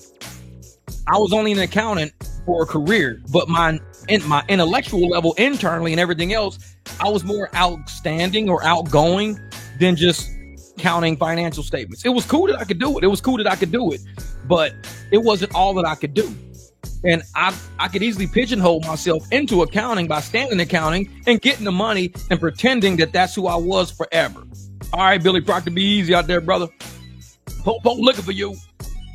So I could easily pretend that I was an accountant and live in that shell of an accountant, which, like I said, some people, it's okay if you're an accountant and that's your personality and that's your flow and that's your vibe.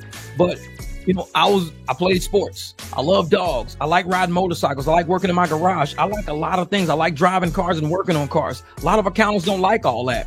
So internally, I was an accountant. I was only an accountant academically and career-wise at the time. But life-wise, I was somebody completely different.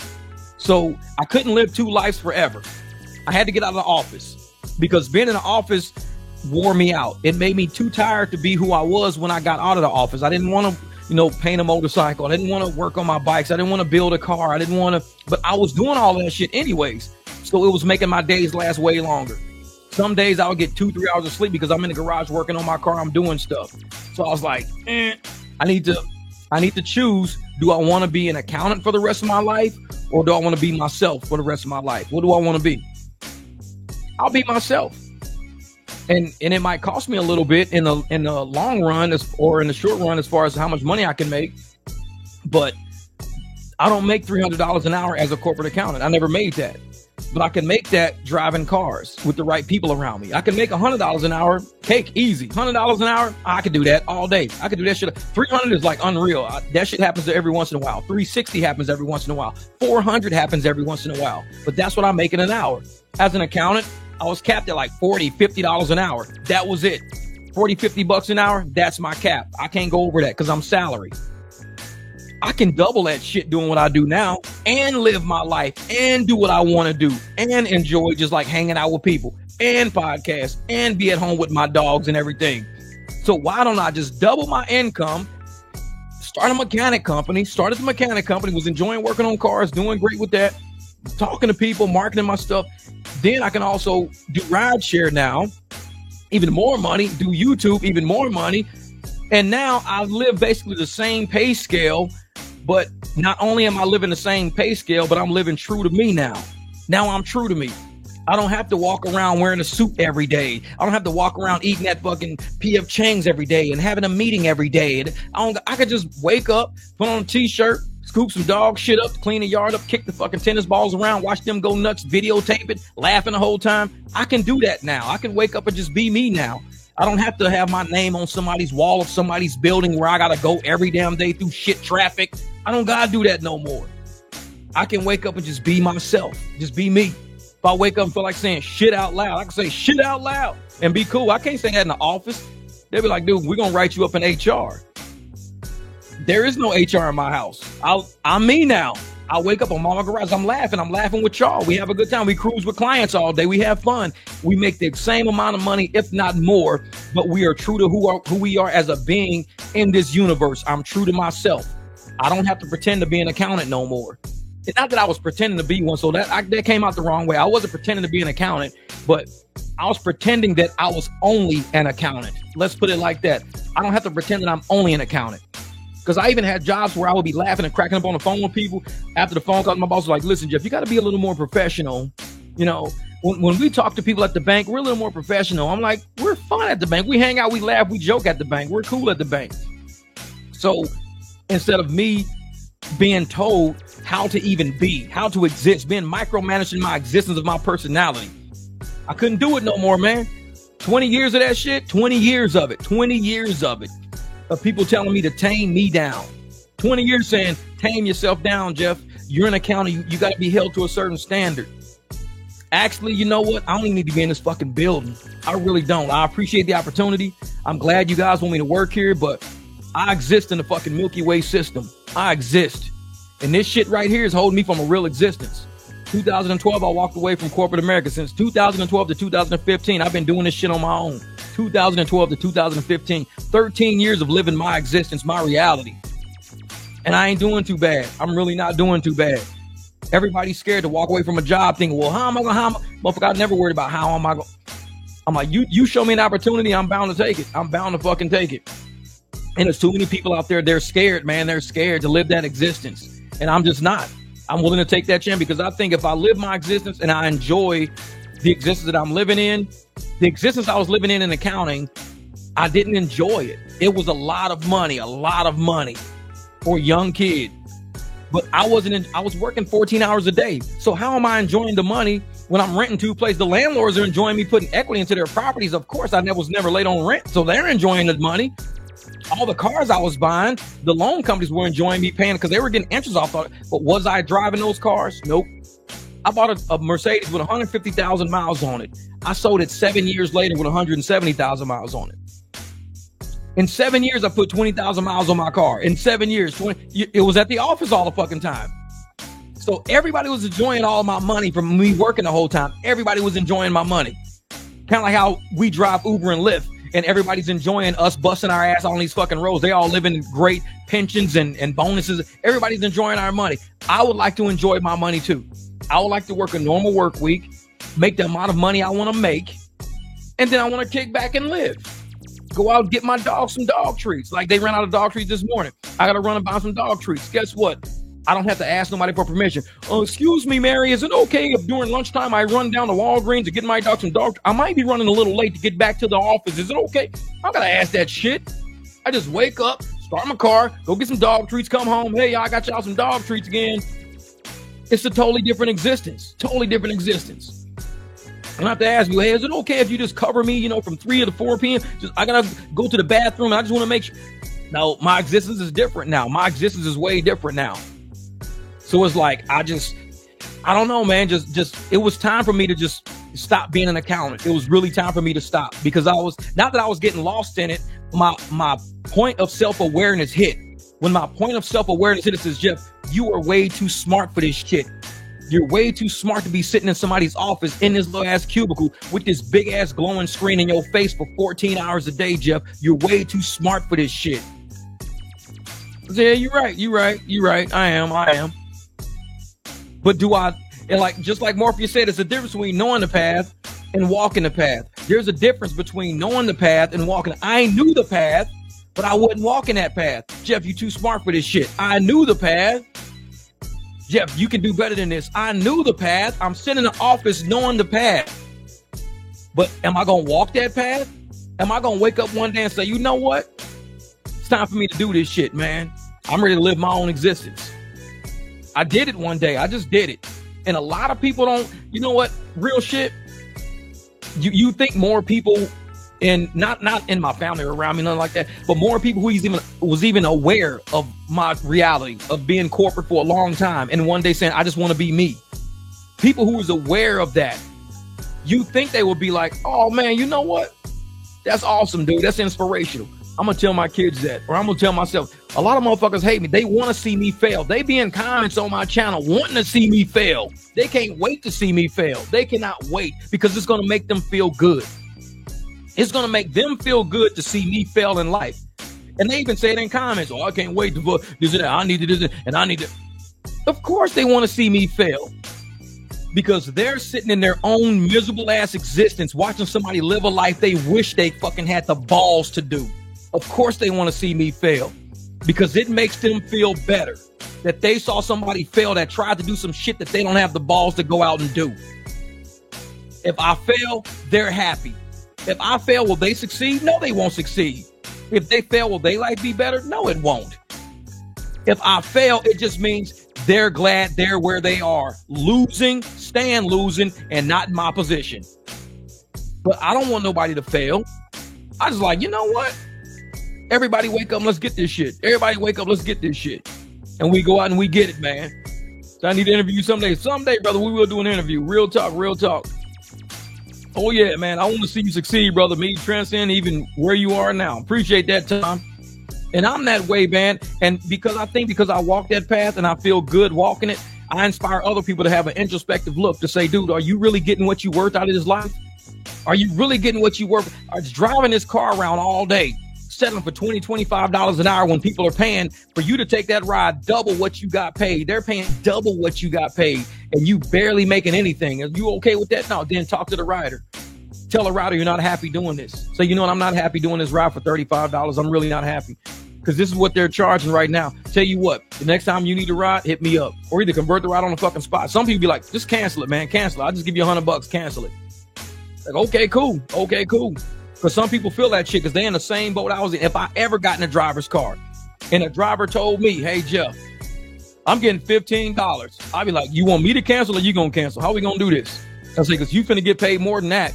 You getting paid more than that because I paid more than that for this ride. If you cancel, I don't got to pay shit. You cancel, I don't got to pay shit. And I'll just make sure they don't match me with somebody else. I'll slide you $50. Appreciate that, dog. No, I appreciate you coming to pick me up knowing you wasn't getting paid shit.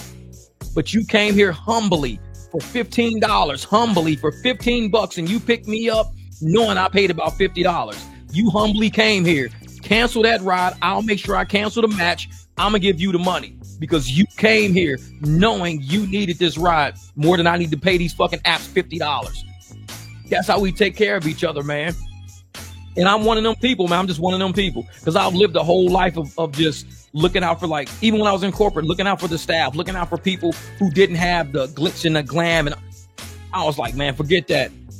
That's not my soul, man. It's not my soul. I can't watch people go down that path, man, of failure and me just sit there watching people fail, knowing that I can just do something to help something. I could do something other than sit here and watch it. Like nowadays, you see people recording everybody shit happen and people are like, why are you just recording that shit happen, man? Why are you just recording that shit happen?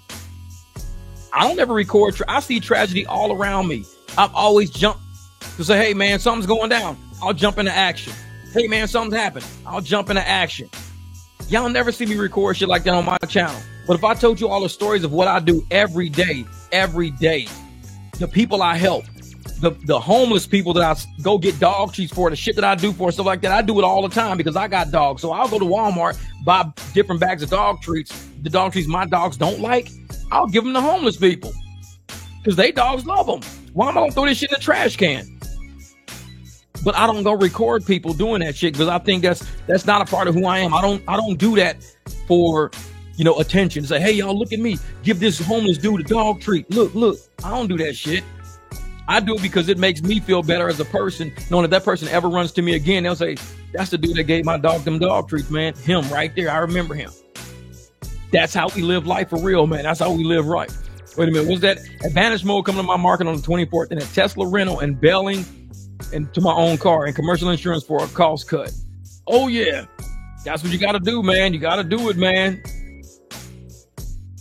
This is about an SUV last weekend. Cars are not making it up. Yeah. Oh, there you go. Step up, step up.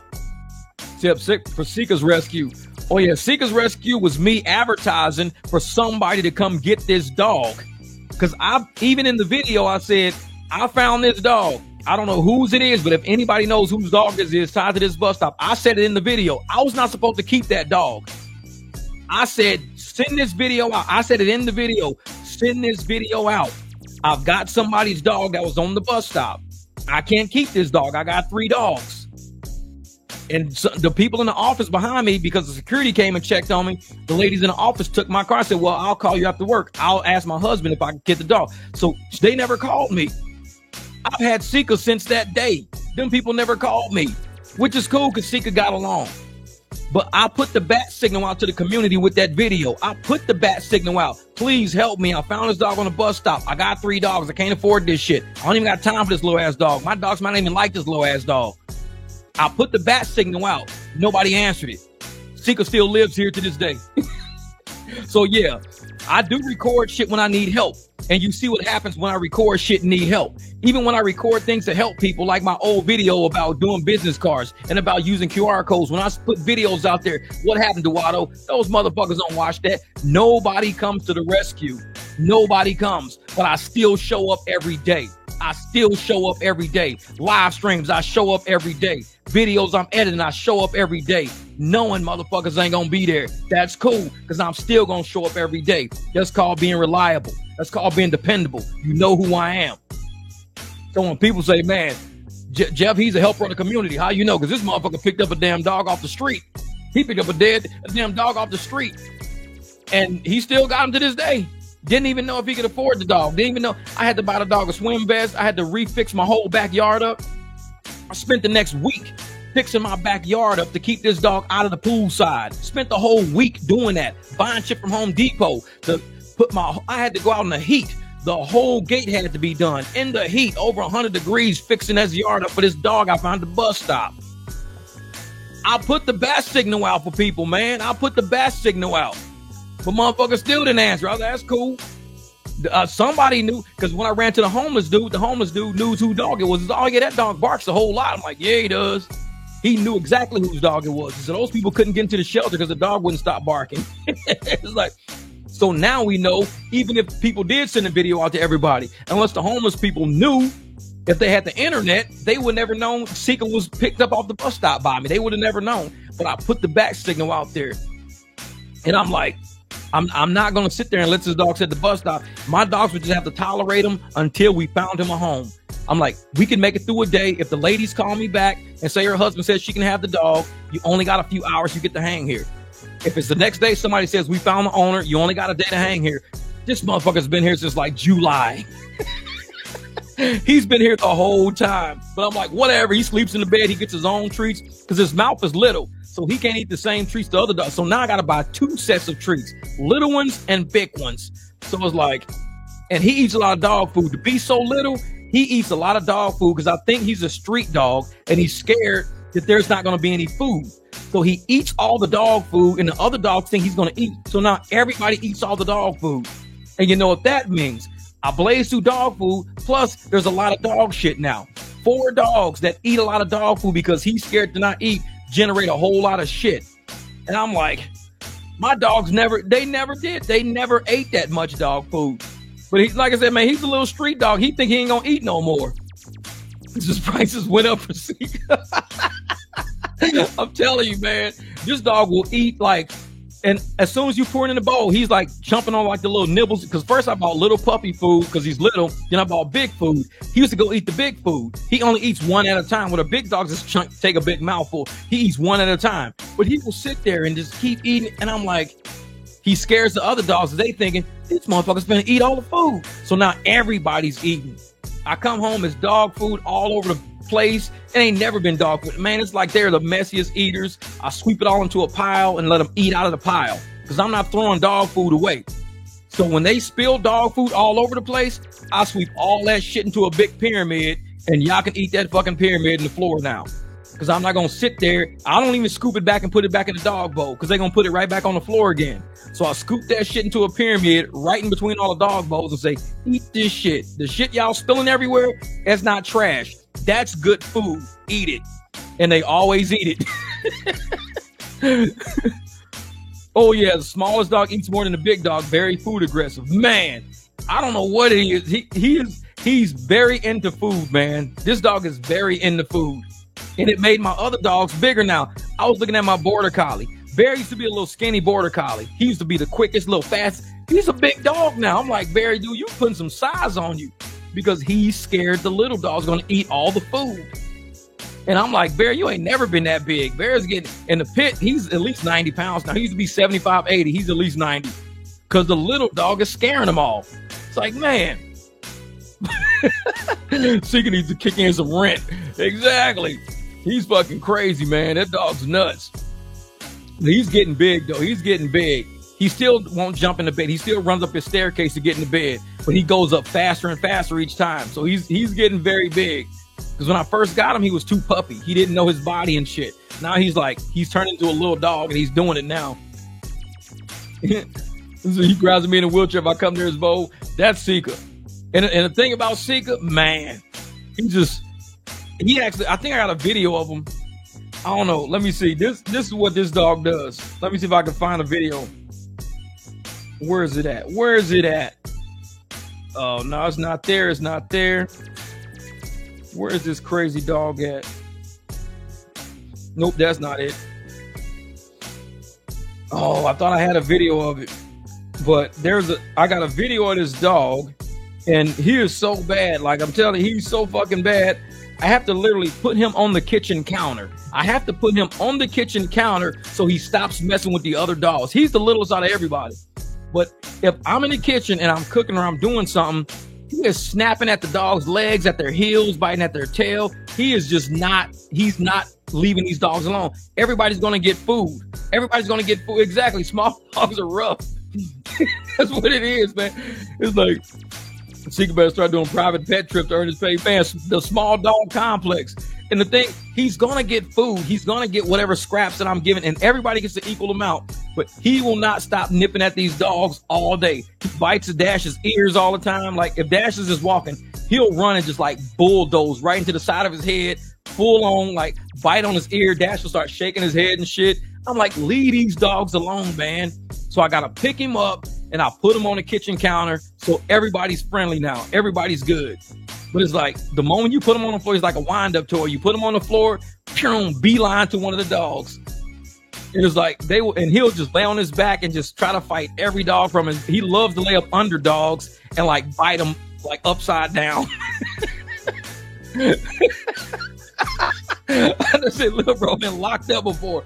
Man, he is straight crazy. Dude, I'm telling you, I know I got some video in here of him doing some shit to Dash. He always messing with that dog. I'm like, leave that damn dog alone, man. Wait a minute. I know I got something in here I'm beating up Dash. Where is it at? And he's, like I said, man, he needs to just quit. Nope, that's Dash laying there chilling. Man, where's that video? It's a funny ass video.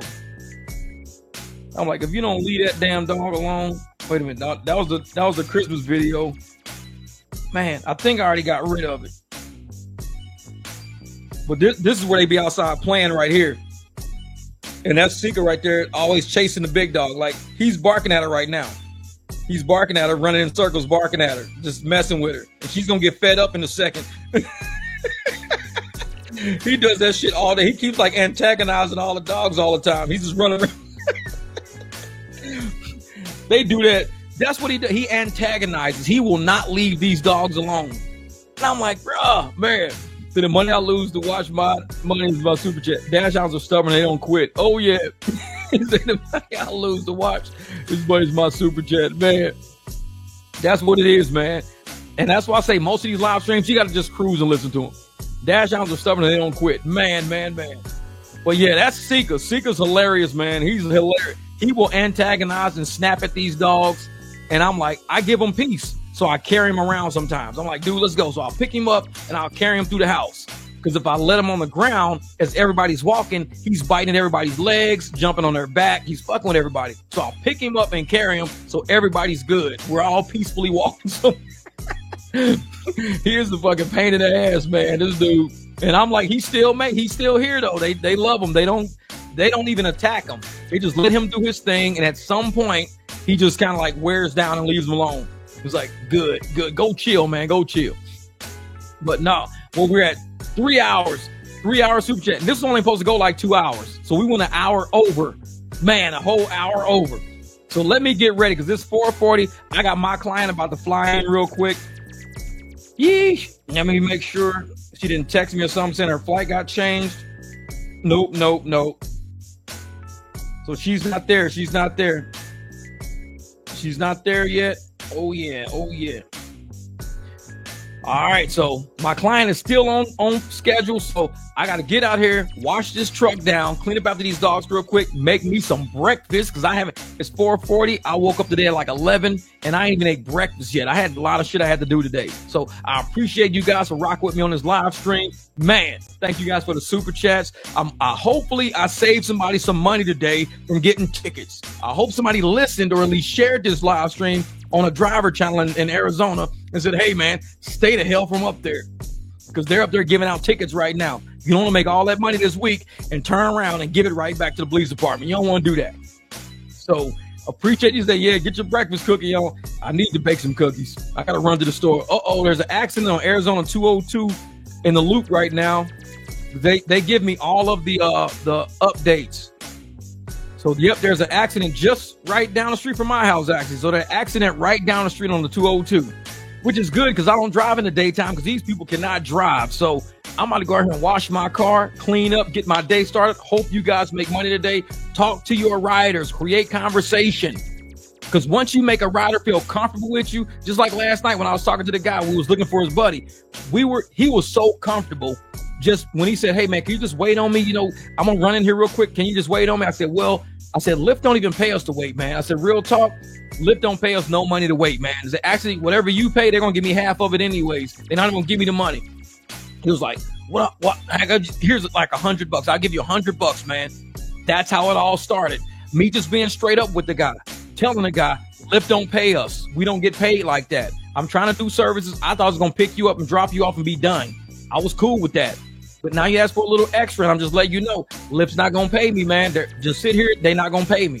And the dude was like, here's $100. Turn the app off. Next thing you know, he gave me another couple of $100. Night's over. Good shit. So be out there, man. Be out in these streets. Y'all be safe today. Thank you guys for rocking with me on the live stream. Go check out Rideshare Rodeo. In a couple of days, he's going to have his entire interview. His interview should be coming out on the news, so we're going to check that out. February 14th, 8 days from now, we got the national protest coming up. So let's do this worldwide protest. Not even national, worldwide. February the 14th, get your private clients up. Start asking for people's phone number, not just giving your phone number. Ask for it. We got to start making moves, man. If we're going to make moves, they coming after us. We got to be on the aggressive. We can't sit back and be on the passive. We can't kick back and just hope if they're going to pay us one day. They're not going to pay us. They're trying to get rid of us. Let's go get this money, y'all. Starting right now today. Start working on your pitch. When you get up this live stream, work on your next pitch. Say what you believe will help that rider see your situation. It don't even got to be a pitiful situation, just a real one, just a real situation. When they see reality, they're going to be like, damn, that sucks. How can I help? Well, you can help by not even taking this damn ride. This is how we can do it. Take my car, call me. Now everything's going to go a whole lot smoother. So be out there. Like my man Melly Mel says, ABC, baby. Know your ABCs. Always be closing. What's up, Miss Kiva? So that's your ABCs for the day. Melly Mel. Always be closing. When you're talking to a rider, think of it as a sale. Uber and Lyft has already sold you like a slave. They already sold you. It's time for you to get out of the slave mentality. ABC. Always be closing for your own clients. Figure it. If you don't want them to be your client, don't worry about the ABCs. But if you want to get this person as a client and you think this might be always be closing. ABC. Let's get it going, y'all. I'll chat with y'all on the next live stream, hopefully tomorrow. I got, like I said, I got tons of video I got to do too. So hopefully we do a live stream tomorrow. This is going to be amazing, man. Y'all be out there, make that money. ABC.